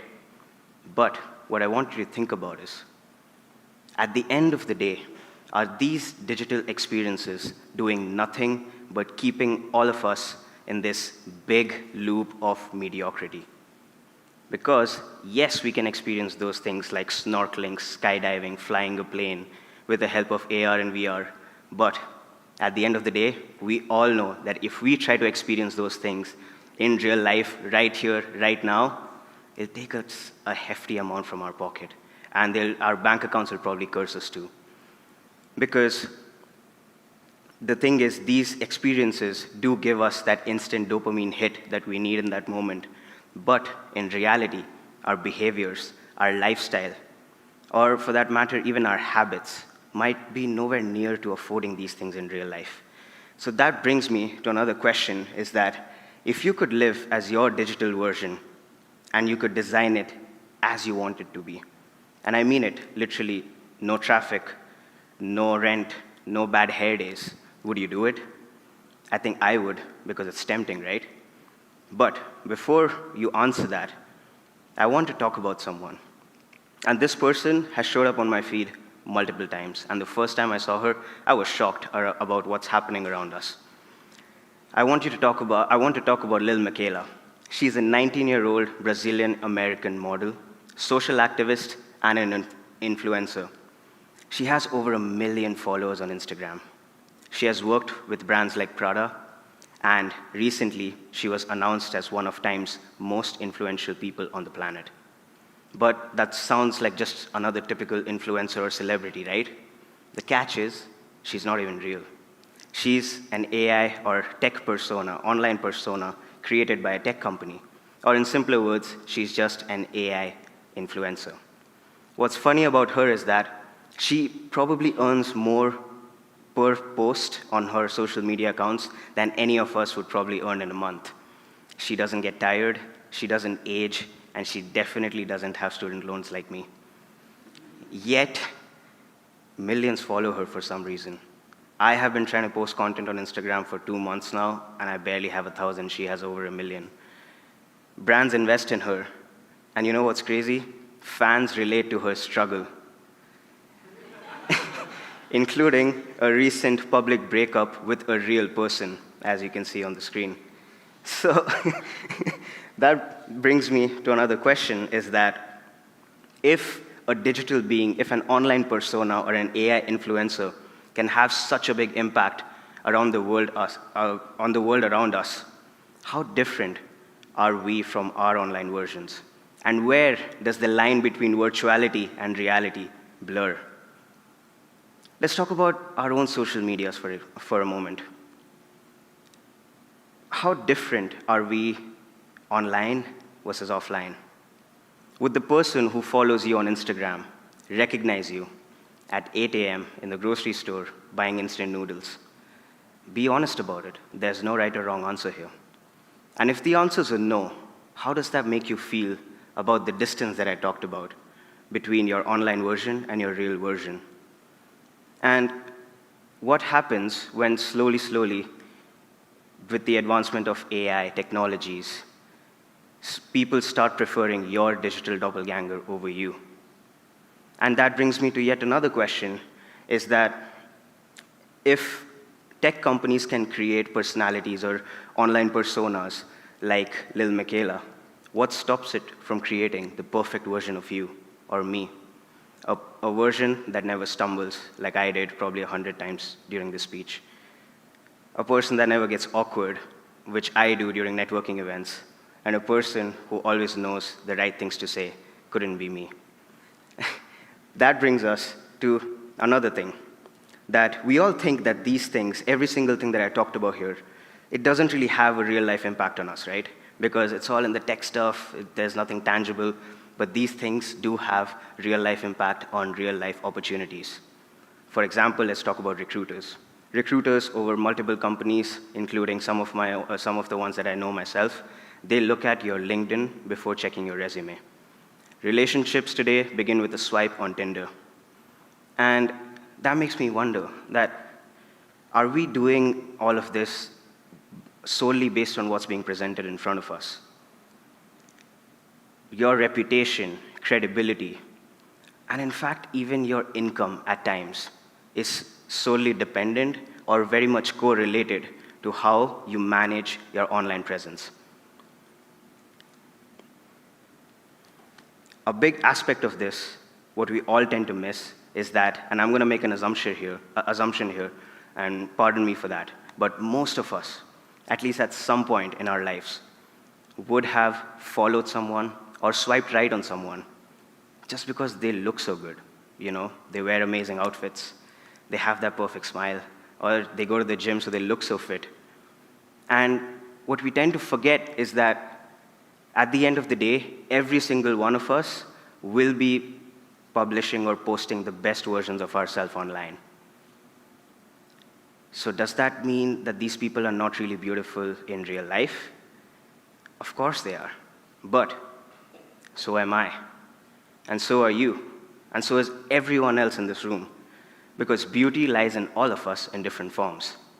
Yet, why does our decision of following someone, liking someone, or swiping right on someone depend solely on what's being presented in front of us? And don't get me wrong, this applies to businesses as well.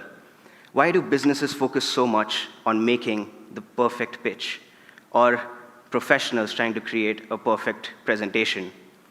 Why do social medias, or why do companies focus so much on having a good social presence? Why do their revenues are directly correlated to their social media presence?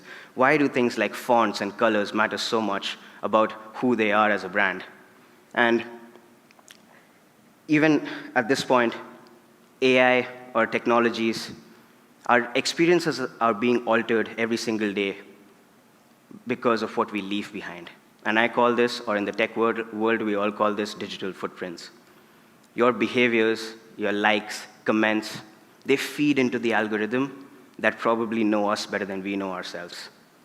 And soon, as generative AI becomes even more advanced every single minute, it's not far when AI will be able to replicate you.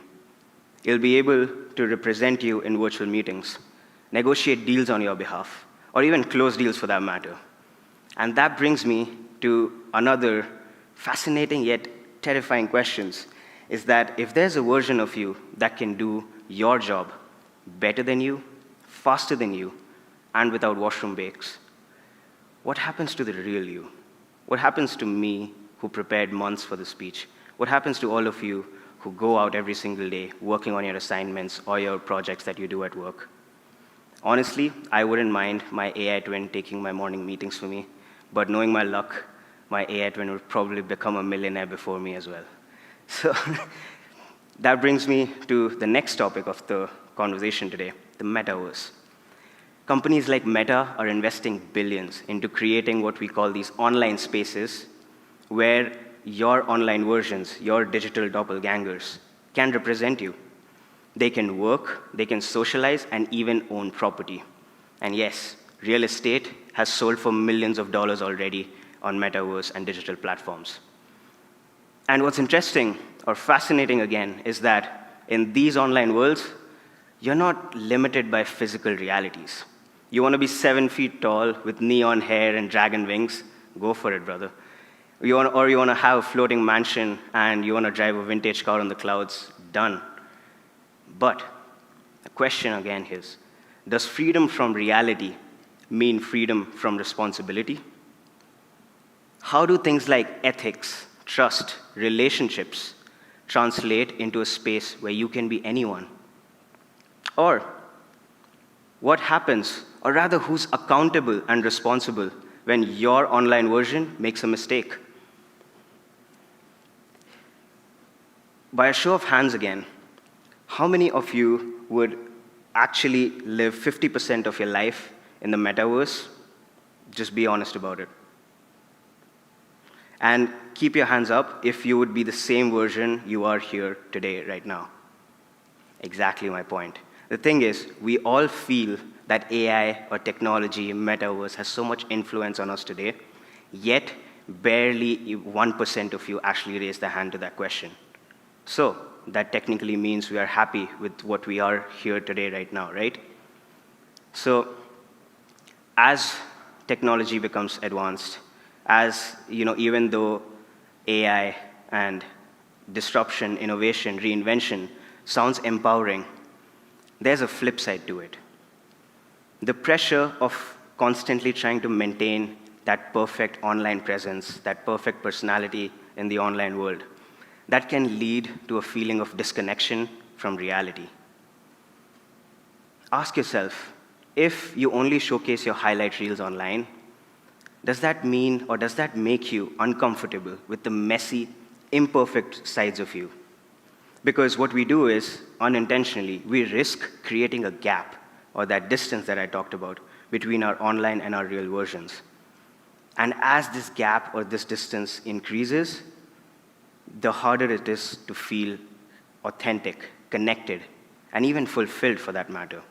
So, another question as we wrap up for today is, if there was, or with these tech advancements, with your AI versions being almost or near to perfect, or just AI taking over, metaverse taking over everything, how do you plan on staying real? How do you plan on building or fostering those relationships that you have made with the people around you? I want you to leave with another thought today, is that innovation is about possibilities, but reinvention is about the choices that you make. Stay with me. Innovation is about possibilities, but reinvention is about the choices that you make. So yes, with the advancements of AI, technology, and everything happening around us, you can be involved in it, but then don't forget to reinvent the most important aspect, the most important connection. It's the one that we have with ourselves and the people around us. So go ahead, embrace AI, become the best online version of yourself. Just probably don't let that twin steal your job, because the most powerful, the most influential version of you isn't the one that the world sees online. It's the one that's real, that's present, and most importantly, is unapologetically human. Thank you for your patience, thank you for your time, and thank you for coming to my TED Talk.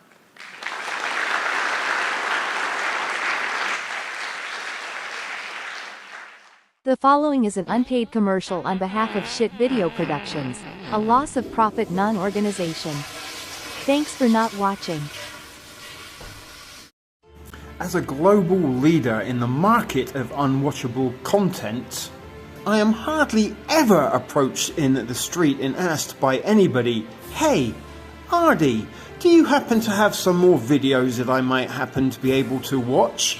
And as a fact that nobody does ever ask me that, I don't know why I have took it upon myself to stop this evening's presentation to give you a heads up. If you are in fact enjoying this evening's unwatchable content, maybe you might like to watch some of my previously unwatched videos, such as Indivisive Minds, Brain Invasion, Digital Immortality, the DARPA Brain Initiative, and many, many, many other titles that have previously gone unwatched.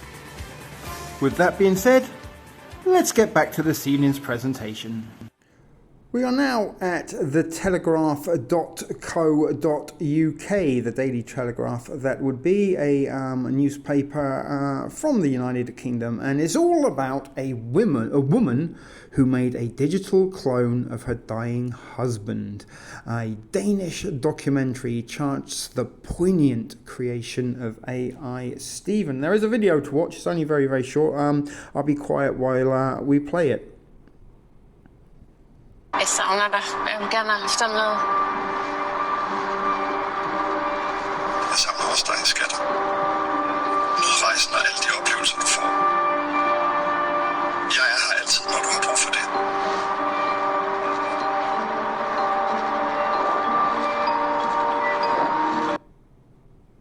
Jeg savner dig, og jeg vil gerne have haft dig med.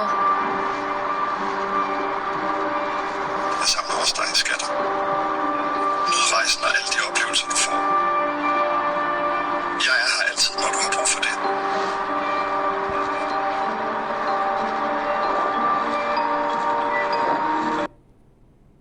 Jeg savner dig. Yeah, that little look that lady gave at the end, that was a little bit creepy, and I mean, if you you could turn that into a horror movie trailer is all I'm saying. It does seem a little bit, you know, I made a digital clone of my ex-husband and then this happened. But this is by Chris Harvey, another individual with an interesting and easy enough name to read. But he didn't want to make this into a story about cancer or death, says Magnus Bardeleden. Not so easy, but nevertheless, he is the director of the TV documentary You Will Never Disappear, and he wanted it to be a sci-fi love story. Oh my goodness. But the two-part series about creating an AI version of a dying loved one aired in Denmark at the end of August under its Danish title De Vortsvinderardrig. Did I do a good job there? Please forgive me, any Danes that may be watching. I hope that wasn't a racially slurish effort to read your language. Forgive me. I did the best I could, but Du Vortsvinderardrig was made by Nordstick Film TV, and it's a parent production company. Banijay Entertainment is hopeful it will spawn international versions, including a UK series. So that sort of suggests that maybe AI Stephen wasn't real, and maybe the woman who made a clone of her dying husband is just an actress that they find a British, American, Australian, and whatever country it is remade into, they will find a local equivalent, I'm guessing is what I'm trying to say there. But however, the show came about almost by chance. I'm sure it is. Bardeleden tells the author, with talk of AI suddenly ambiguous, he and his fellow creatives were casting about for a TV format that incorporated the new technology. Actually, guys, if you are or aren't familiar, back in 2020 during the pandemic, there was a very interesting series on Amazon's streaming platform that was titled Upload. At least I believe it was Amazon, but it's titled Upload, and it was all about uploading yourself into a virtual reality rather than dying, digital immortality. So he could have taken possibly some inspiration for that, and that was also somewhat of a love story that an individual that was living within this virtual reality or had died in the real world and then was now an entity within this VR was in communication with a human assistance to sort of help him adjust to life in the world of AI, and they sort of developed a little bit of a relationship thing going on. So sort of there has already been sci-fi romances with this premise. That is what I'm trying to say. That came out about 5 years ago. Incidentally enough, it takes place in the year 2033 upload, and not this one about the Danish wife and her dying husband. But the consensus was that an AI dating show would be fun, until someone mentioned that they knew of a woman who was thinking of cloning her husband using artificial intelligence, and would the company like to go and talk to her? They were referring to a Danish couple, Katrine and Steven Martinsen. Both were in their 40s and affluent and content with a teenage son from Steven's previous relationship. Ooh, I can feel a love triangle over AI Steven forming, possibly for a follow-up sequel documentary series. But Steven had been diagnosed with a terminal cancer, and the situation Barbelben recalls was driven by Katrine's need for having Steven there in one way or another. It didn't matter how, as long as he was there. Now, I guess is a picture of Steven and what's her name? Katrin. But Barbelben began documenting their decision they made in real time, capturing the progress of Steven's disease, his fight to retain his health as long as possible, and their relationship under its terrible pressure as they tried to make the most of the remaining time together. It is desperately a naked portrait of real people facing everyday tragedy, even as the story enters the futuristic realm of AI. It is so human because Steven is right there, but they're talking about this eternal life he's going to have in this digital clone. Barbelben says that what makes it feel like science fiction is that every step of the journey taken by the developers of the AI version of Steven is a step into the unknown. It's not unknown. This technology is commonly used, widely used and commonly known about. But how do you create a convincing clone of a real human personality? With algorithmic data, I would imagine. But Steven recorded himself and allowed himself to be interviewed to mimic his voice and speech patterns. He talked about his thoughts and feelings, his attitudes and memories, but with the time running out, the project faced a major setback. The avatar, this didn't correspond with the husband and father Katrina knew. So they were against the clock, racing against the time to get the clone of Steven up to perfection before he died. Will they do it? One will only wonder. That was when they turned to Anders Hassel Nielsen, the 51-year-old CEO and co-founder of Freya, an AI company that is focused on building a people-centric technology.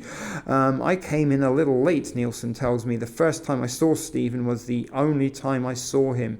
He was in a wheelchair. I had 2 phone calls with him later, and he was so sick he could not finish them. Nielsen had been building AI models for more than 7 years, but he was able to make a remarkable discovery. The first thing we did, and I think most companies do today, he said, is we hoped we could take as much information as possible. Just drop it down to AI and presume something wonderful comes out. But then we realized it doesn't matter how much information you add in there, you are really not creating a personality. They had uploaded 66,000 texts and emails between the couple to try and give the AI Stephen the depth of interaction and background knowledge that would allow it to hold a conversation. They tried loading all those texts and emails and it was hallucinating and it couldn't find anything, says Berbal Ben. He then called his son Christopher, for instance. His name is Victor. It didn't know its own birthday, stuff like that. So they went back to the drawing board. Lucky they did, I'm guessing. I'm assuming this story has a somewhat happy ending, although not really, because the real Stephen died of cancer. Is there any joy to be had that now he exists in a digital format and a pixelated image? I don't know about that. Let me know if you would like to talk to a pixelated dead loved one. But the pressure was intensified, Nielsen said, because for a long time Katrine had been dealing with people telling her that it was not possible. She got very angry, he says. This was almost like a promise to her husband. I can almost imagine the music that accompanies this documentary. But for me, it's about preserving a connection to Stephen, she says in the documentary, to build a new channel. Okay then. But Stephen died in January 2024, poor soul. May he be one with the force. And there was this huge turning point after Stephen passed away. The director notes where they realized that they couldn't just load more information and they began to tailor it in a much more focused way. Nielsen knew how accurately one could predict how a personality will respond from a small amount of data. This, for example, was how staff at Cambridge Analytica, I'm sure you've heard of Cambridge Analytica before, folks. If you haven't, look them up. We'll talk about them another day. But guess what? Cambridge Analytica do have expertise in mimetic influential campaigns. I'll leave it at that. But they were able to build personality profiles that they believed could influence elections based on the idea that interpreting a set of Facebook likes allowed them to understand how an individual thought more accurately than a partner who lived with them. If I recorded our meeting, I will know your personality just from your questions, Nielsen insists. They tried a lot of things, he notes, but experimenting with the Myers-Briggs personality test used by many HR departments to better understand their employee was their first breakthrough. He began building a new model based on a smaller set of information. I sort of feel like I should be playing the $6 Million soundtrack in the background. They build him bigger, stronger, faster than ever before. Do do do do do do do do do do do do. Then do you remember that sound? Boing. You know what I'm talking about. You used to watch the $6 Million Man as a kid, I'm sure. He began building a new. That's something that is also, it was science fiction back then. Sorry to digress about the $6 Million Man, but that was once a thing of science fiction, and now bionic men do exist, and they can actually make their bionics move just by using their thoughts in their heads via brain computer interfaces. But he began building a new model based on a smaller set of information sorted into memory boxes. It has a short-term memory based on the last 30 conversations, Nielsen notes. So when you start up, AI will have a pretty good idea about what happened the last 30 times you talked. And this possibly is how the algorithm in your cell phone operates. Who knows? But the last 30 times, we could probably find out, I'm sure. But the last 30 times you talked, yet it is delineated in such a way that it means AI Stephen can continue to learn new information without changing its essential personality. Katrine had been really struggling. She missed him so much and so terribly. She cries in the film. I'm sure she does, as tears help sell that.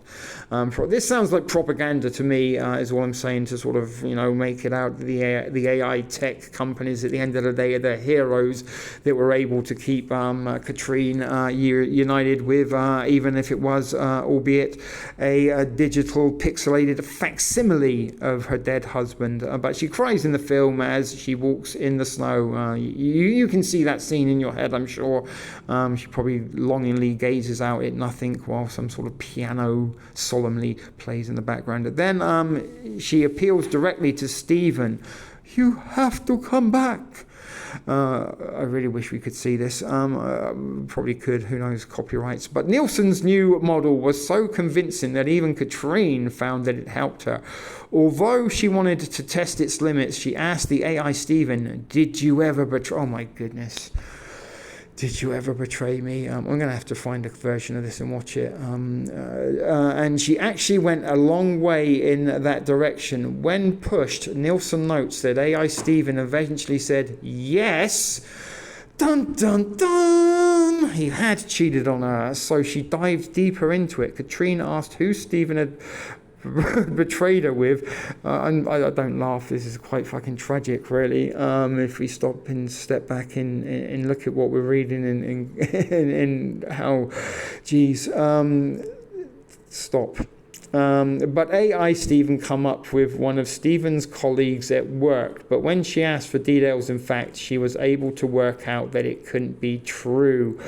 Oh, that's a bit of a shame. So fucking AI Stephen, he's a liar. What a piece of shit he is. He's only been created a few fucking days and he's already lying to his ex-wife. Lying from beyond the grave. This has only tragic consequences for anybody going down this route. I think it's a little bit like that, although not so much, the Steven Spielberg movie AI, which was actually a modernized retelling of the story Pinocchio about an artificial boy who wanted to be real, and then sort of this was a little bit role reversal. The artificial boy's mother died and then he wanted to spend one last day with her, and he was sort of able to do so via technology, and that came out actually in 2001, and was actually delayed, in fact, due to the fact there were images in the movie of a World Trade Center that was slightly destroyed but underwater, and it was delayed due to the events of a certain September Tuesday in 2001, due to the fact that many people thought that the images of the two towers would be a little bit insensitive, a little too soon. I guess it would have was a decision there. But the director says that the reality of an AI clone is different from a portrait or a photograph that evokes a memory. I mean, and again, imagine that you can have like photographs and pictures of your loved ones around your house, and sort of maybe go up to them and press a button and they might talk to you or recite a memory or something. You know, geez, guys, think about it.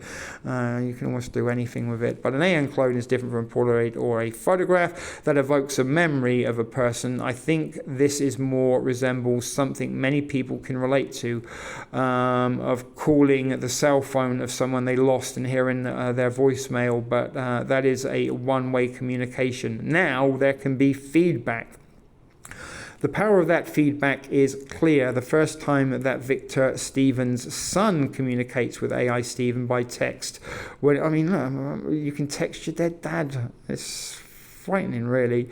And it responds, "Hi, sweetie." He tells Katrine, "I heard it in my head. By the way, by the end of the program, the AI clone exists as a chatbot that can converse and answer questions, but also speak aloud in a replica of Stephen's voice. If you think social media can suck you in to a world, it's nothing compared to this," Nielsen tells me. He has been developing an AI model of himself to help refine the technology, the experience, he says. This sounds like a plot from a Marvel movie. He's going to end up turning himself into AI and becoming a supervillain. But the experience, he says, has shown him just how real an AI personality can seem. I can feel it in myself when I talk with my AI, how it accesses our feelings. I can get angry.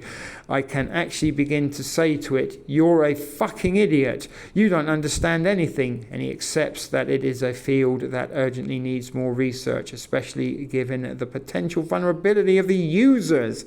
Even a small mistake, one wrong word. I mean, fuck me, your AI told the widow that you cheated on somebody that he hadn't did. That's a bit of a big mistake, really, if you ask me. But Let's not mention the lies of the affair that never was.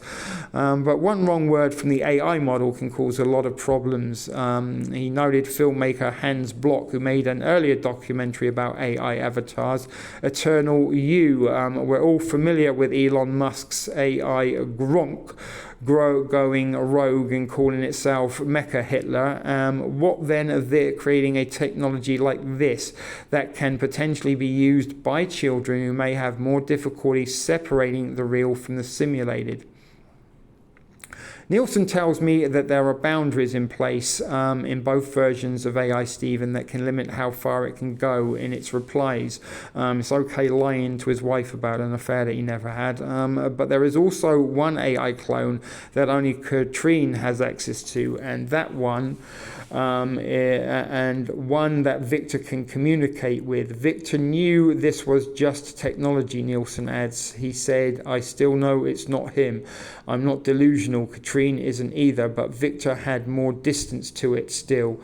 The director himself has not talked to AI Stephen, although he got to know real-life Stephen well over 18 months of filming. Ownership resides with Katrine and Digital Testament. So Digital Testament actually own the rights as well, or the ownership, as well as the widow of AI Stephen, and to use his, then that might be how these companies and organizations offering this service will you can use it, but essentially it's ours. The director's words, it describes what will happen to the avatar in the event of her death. See, there you go. Obviously the digital avatar will outlive the wife, and I wonder if the digital AI Stephen will want to make a digital clone of his wife so they can both live together forever in the digital realms. However, he isn't privy to those details. She can, of course, in her own will, pass it on to Victor, but she is the owner, Nielsen said. It's impossible not to notice, too, that enormous resources have been poured into AI. Stephen is something. It is something that is scalable, really just a luxury for the wealthy.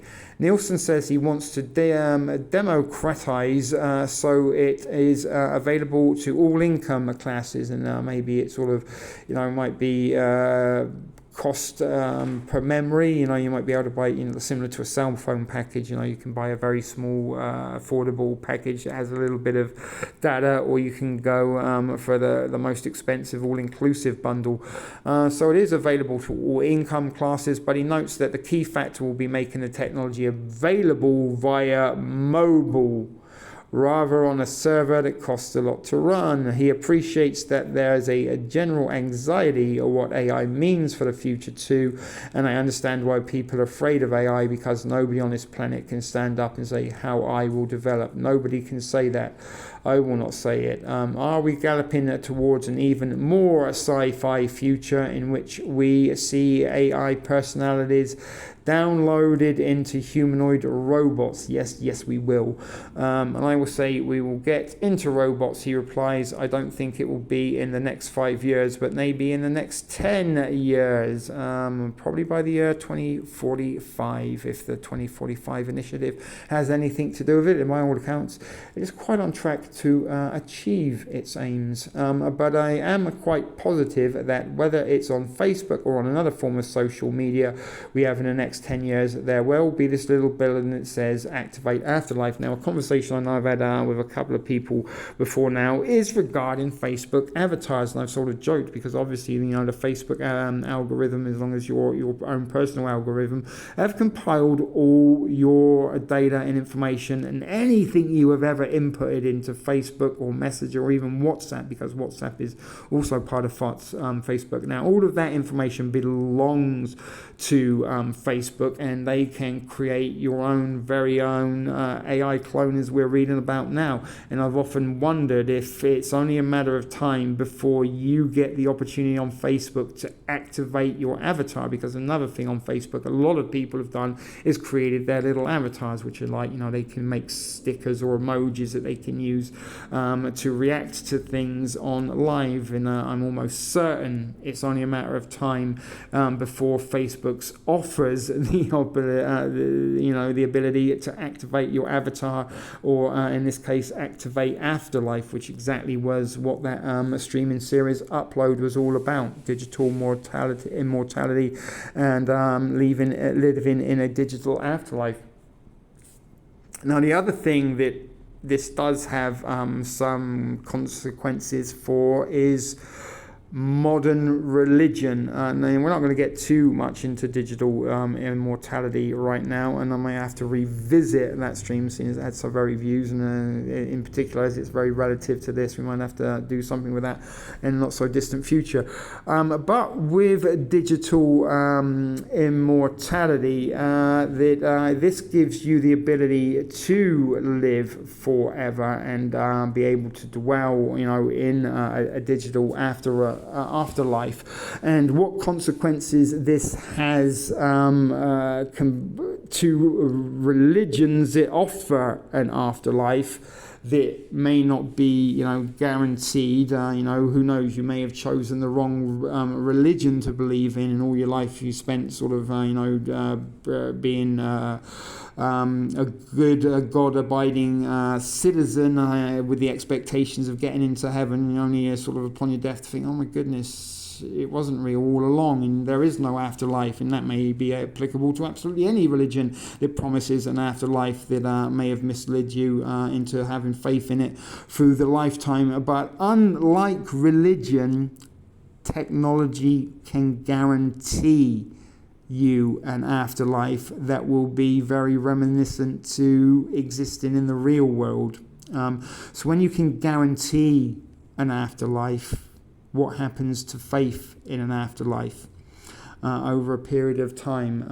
But the director adds, I mentioned this concern that this trend will ultimately just confuse our ability to deal with grief by delaying acceptance and internalizing an image of the real person. That is the main question Katrine has been asked. She says shares the director.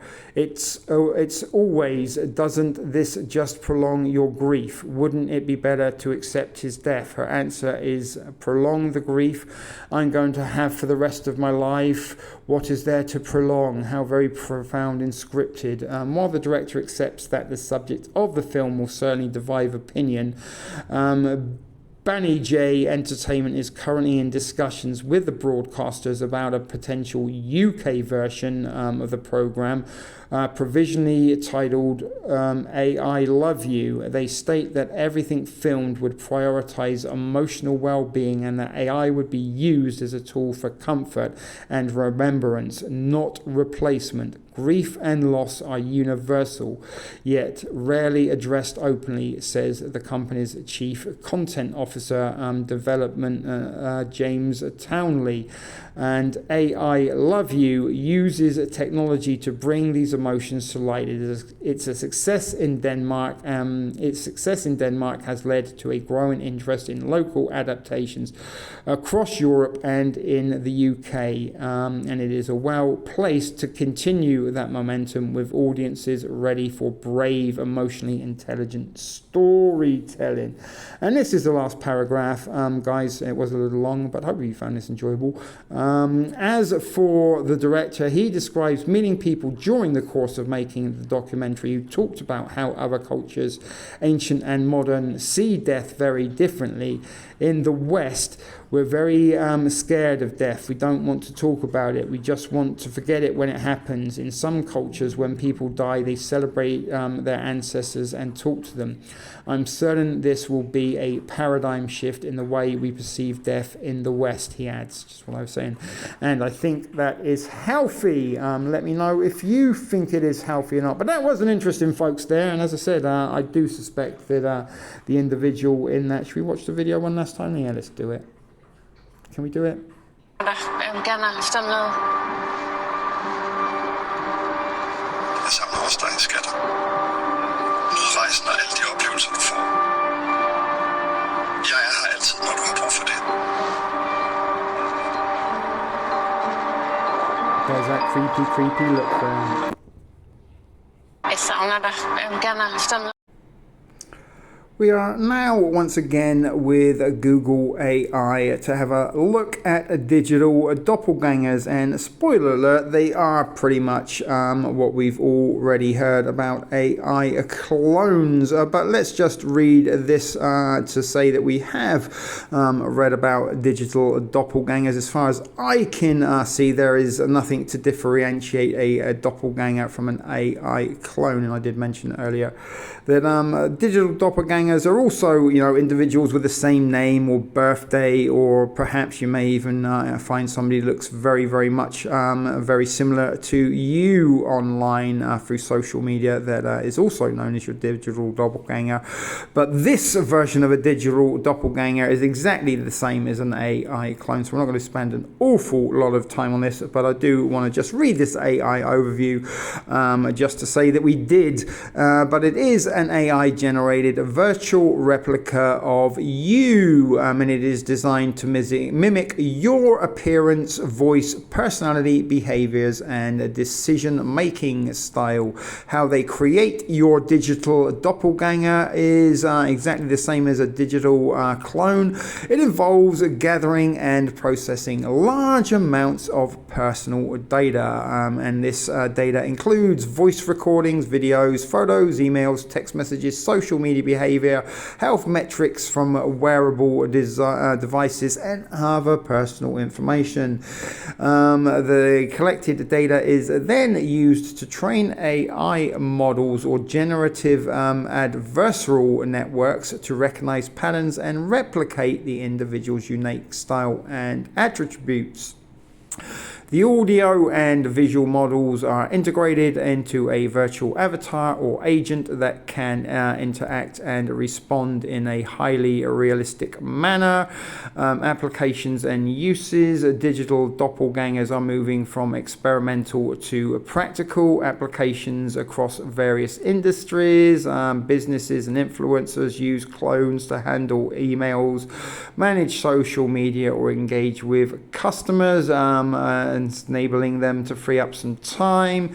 In healthcare, in a medical context, digital doppelgangers or digital patients can simulate how an individual's body might respond to different treatments, allowing doctors to personalize care and test procedures virtually.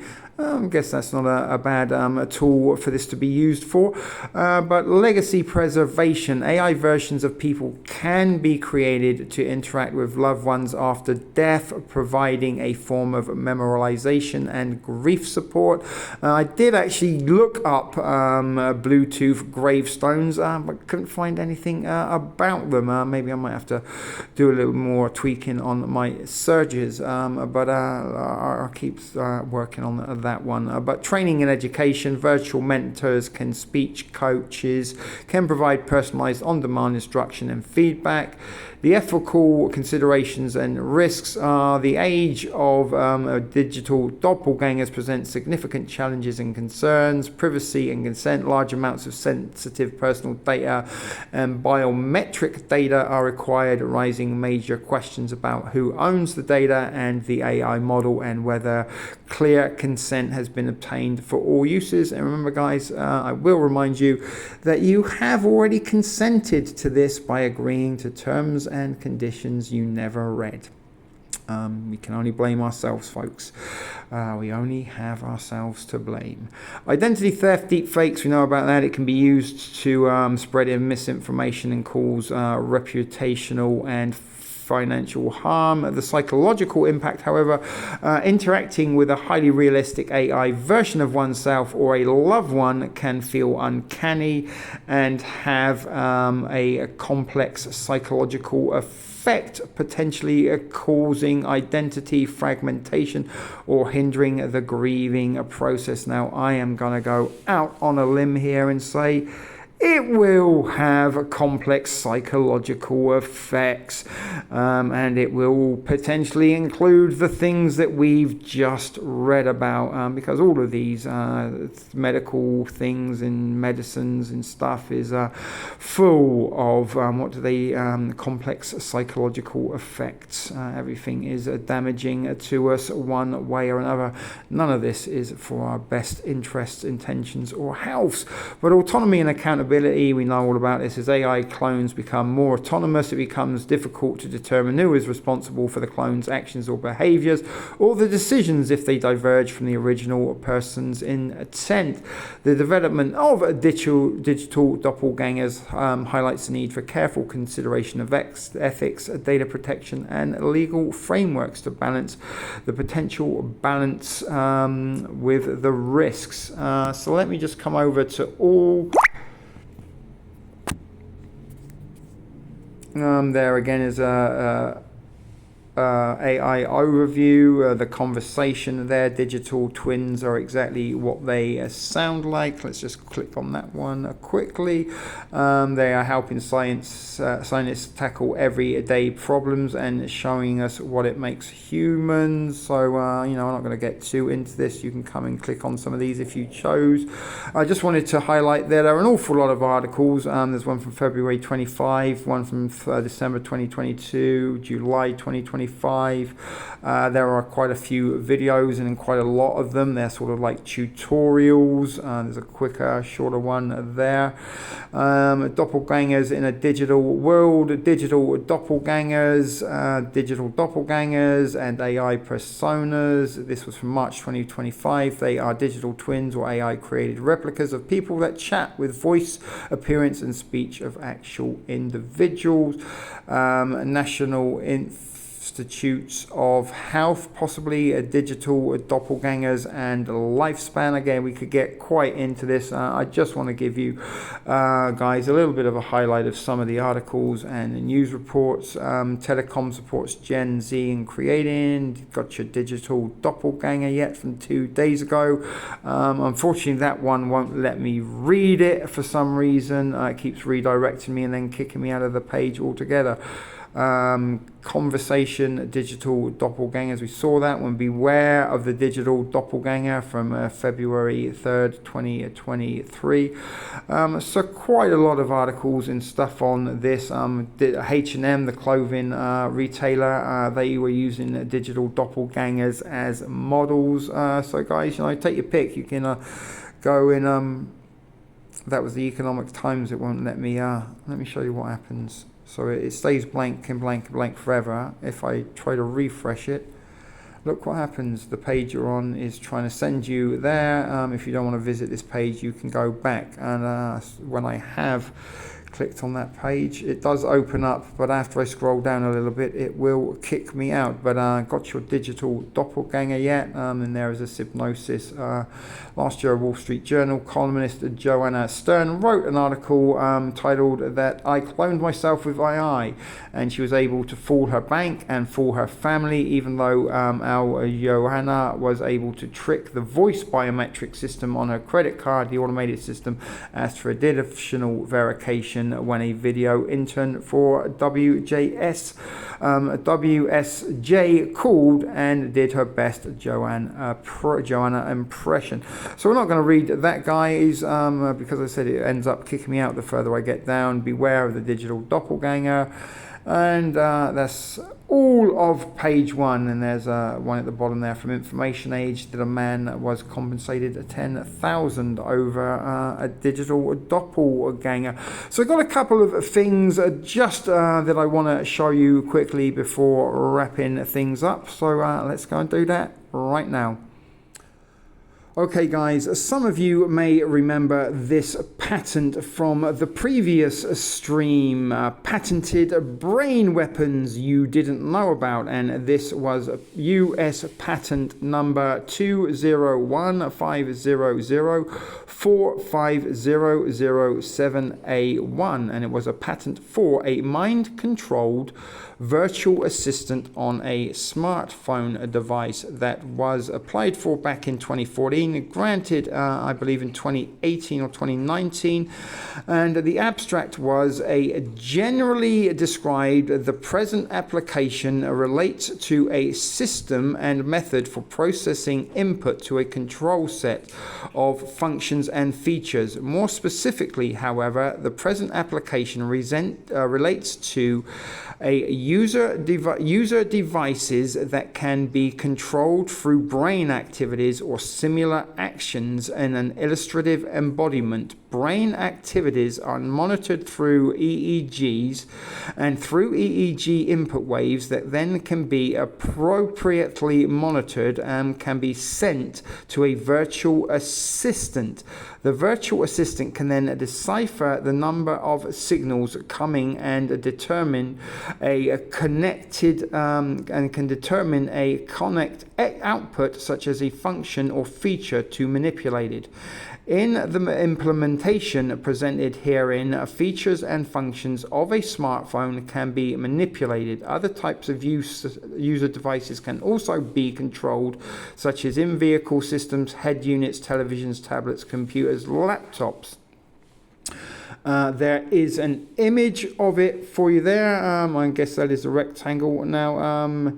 It can be used, as we know, it's a system for a virtual assistant that can be used versus via thought. So you just think, and your cell phone deciphers this, and then your AI virtual assistant goes into action doing what it is that you told it to do, and this can go in pretty much any technology. You can transfer this app into smartphones, into tablets, into computers, smart TVs, any smart devices. I believe you will be able to transfer. It says here somewhere, I can't remember where exactly. It tells you it can go into all sorts of electronic devices. Yeah, here you go. Look, wherein the computing device may be in the form of a smartphone, or it can also be in a tablet, a personal computer, desktop computer, vehicle head unit, smartwatch, wearable display device, a television, radio control device, smart home system, or any other type of computing device. So, if you want to go and look into this more, you can do. It is US Patent 201-500-45007A1. And let me just remind you, just remember that, folks, as we head into our next and final article of the season before we wrap things up. Right, folks, techgazeglance.com article from April of this year. This new phone lets you build your own digital clone. Now, remember the patent that we just heard of before. Imagine a phone that doesn't just assist you, but actually becomes you. Sound like something out of a sci-fi movie, right? I wonder if you could copyright that phrase. Well, the new AI phone is turning that fantasy into reality. This device isn't just another AI-powered smartphone. It learns from you, it adapts to you, and it creates a digital clone of you to handle everything from responding messages to managing your calendar, your virtual assistant, just like in the patent we read before. Sounds cool? Maybe. Sounds a little creepy? Definitely. Your AI butler at your service. A new AI phone is designed to be your personal AI assistant, but on steroids.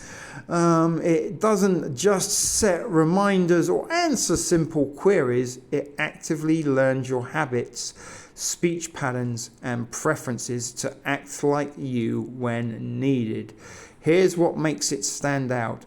a dedicated AI screen. Unlike regular AI assistants buried inside apps, this phone has a separate top screen for your AI avatar, making interactions feel more human-like. Remember what I said about activating your Facebook avatar? And it's got all, Facebook has all of your information, as does Twitter, or X as it is now known, Instagram, YouTube. All of these platforms have all of our data, and when we sign the terms and conditions, we handed over the rights of that data to them to do what they will.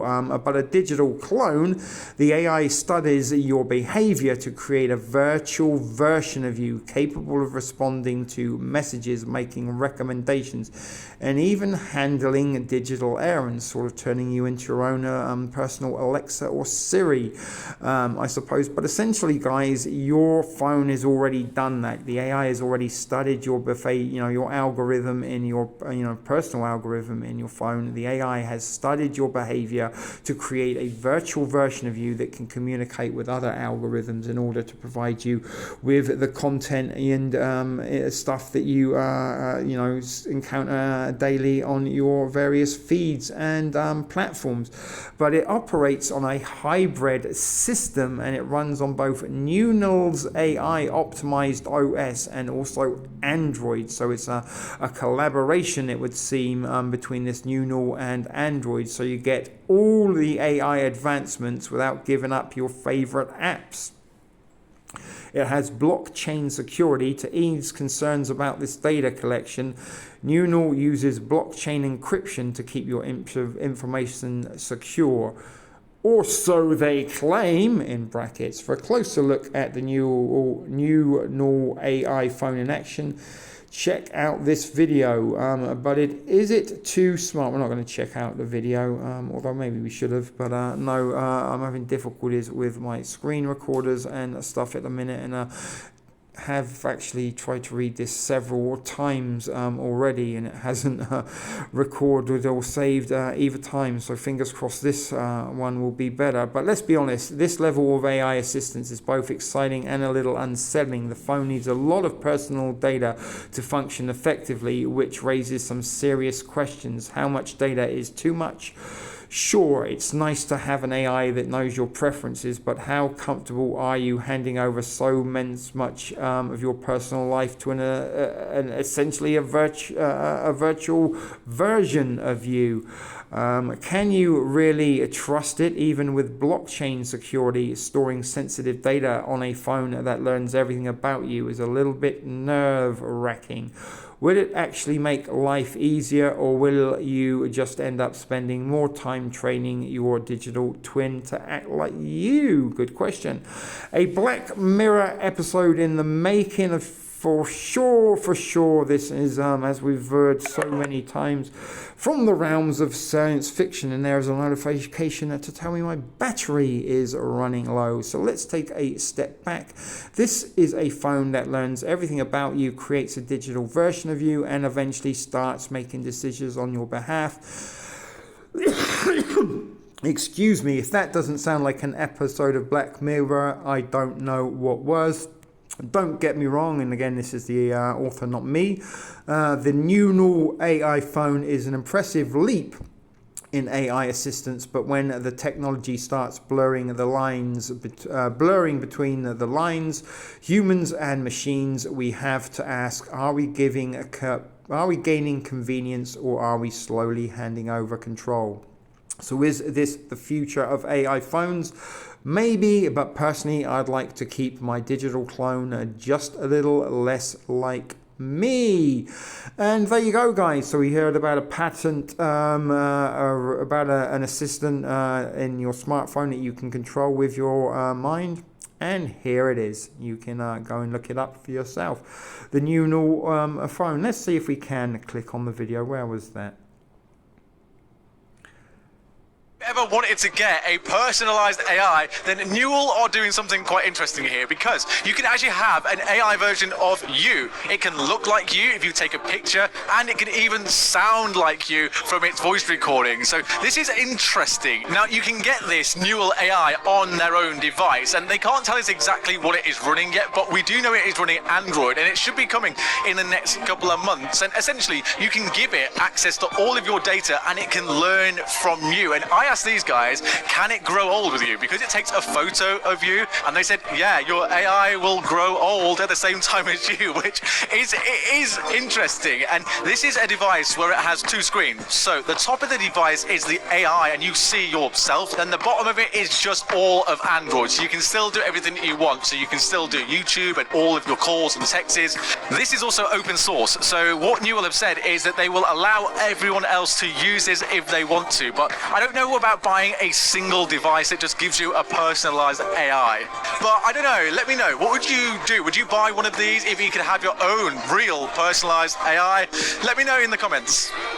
So it is that time once again to begin to wrap things up. But before I do, I want to thank every one of you who has taken the time to watch this video in its entirety, for your viewership, be it as part of the live chat that watched the live premiere, or if you are watching this personally and subsequently. Your attention and time are some of the most valuable and precious commodities you can sacrifice. So giving them up to watch RD when so many refuse to do so is something that is greatly appreciated by myself. So give yourself a big round of applause and pat on the back for being able to pay attention for this long. And I hope that at the very least, those of you who have watched this video in its entirety, you will be taking away a little more algorithmic self-awareness and the understanding that your smart device is in actual fact a virtual digital artificial intelligent version of yourself, and software and programs do exist to be able to transform that data into a visual virtual version of yourself that will act, behave, sound exactly like you, and will contain all of the knowledge and information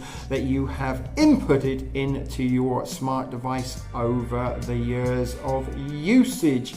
And you know, this technology and this is the dawn and the gateway into transhumanism, and this is also the pathway to digital immortality, which will be something we will be revisiting in the coming days and weeks here at NoOneWatchesArDee, because this is sort of the purpose as to why we are currently being made aware of this technology and AI capabilities to be able to create virtual versions of ourselves.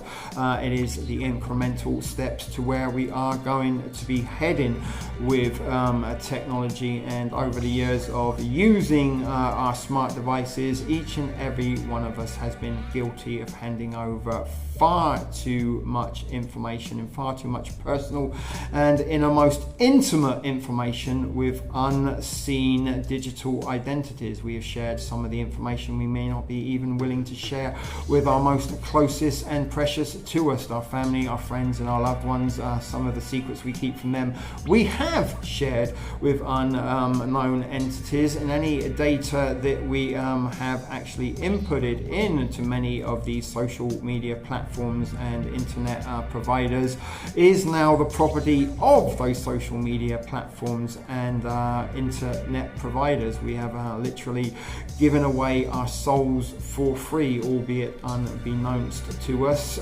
It wasn't an unwilling action, and it is our own fault for giving compliance and not reading terms and conditions when we agreed to use these applications. We have handed over, as I said, an awful lot of our soul to technology that is now used that information to create virtual versions of ourselves. So I'd love to know your thoughts and opinions on this. As always, I do encourage contextual content, comments rather.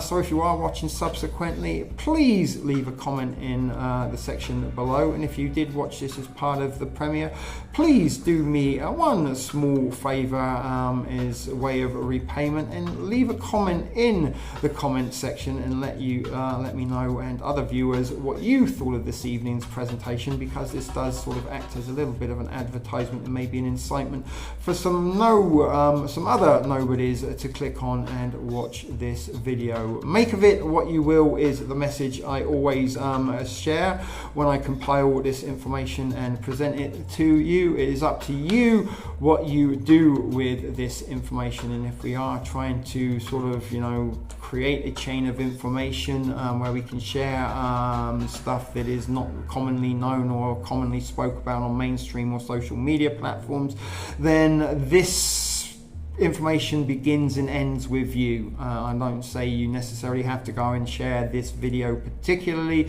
but do a little bit research on the topic, find some information that you think is relevant and start sharing that on your social media platforms rather than the content that social media provides you with the essential purpose of you resharing it. Any content that does find its way onto your social media platforms, anything that is suggested for you isn't for your benefit, it's for the benefit of the AI, so it can further learn your opinions and habits and be able to understand you even better than you understand yourself. So I know there has been an awful lot this evening to digest, and in truth we haven't really begun to even scratch the surface when it comes to the algorithmic self, our digital doppelgangers, and what purpose and intent they can be put to. So is all that remains to be said for this particular presentation from myself is thanks for watching once again, and until the next time folks, please be excellent to each other, may the force be with us all, and until next time, take care of each other. Until next time, Ardy signing out for now.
Sit, Ubu, sit.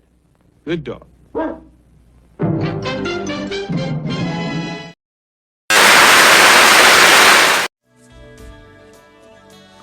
Be excellent to each other.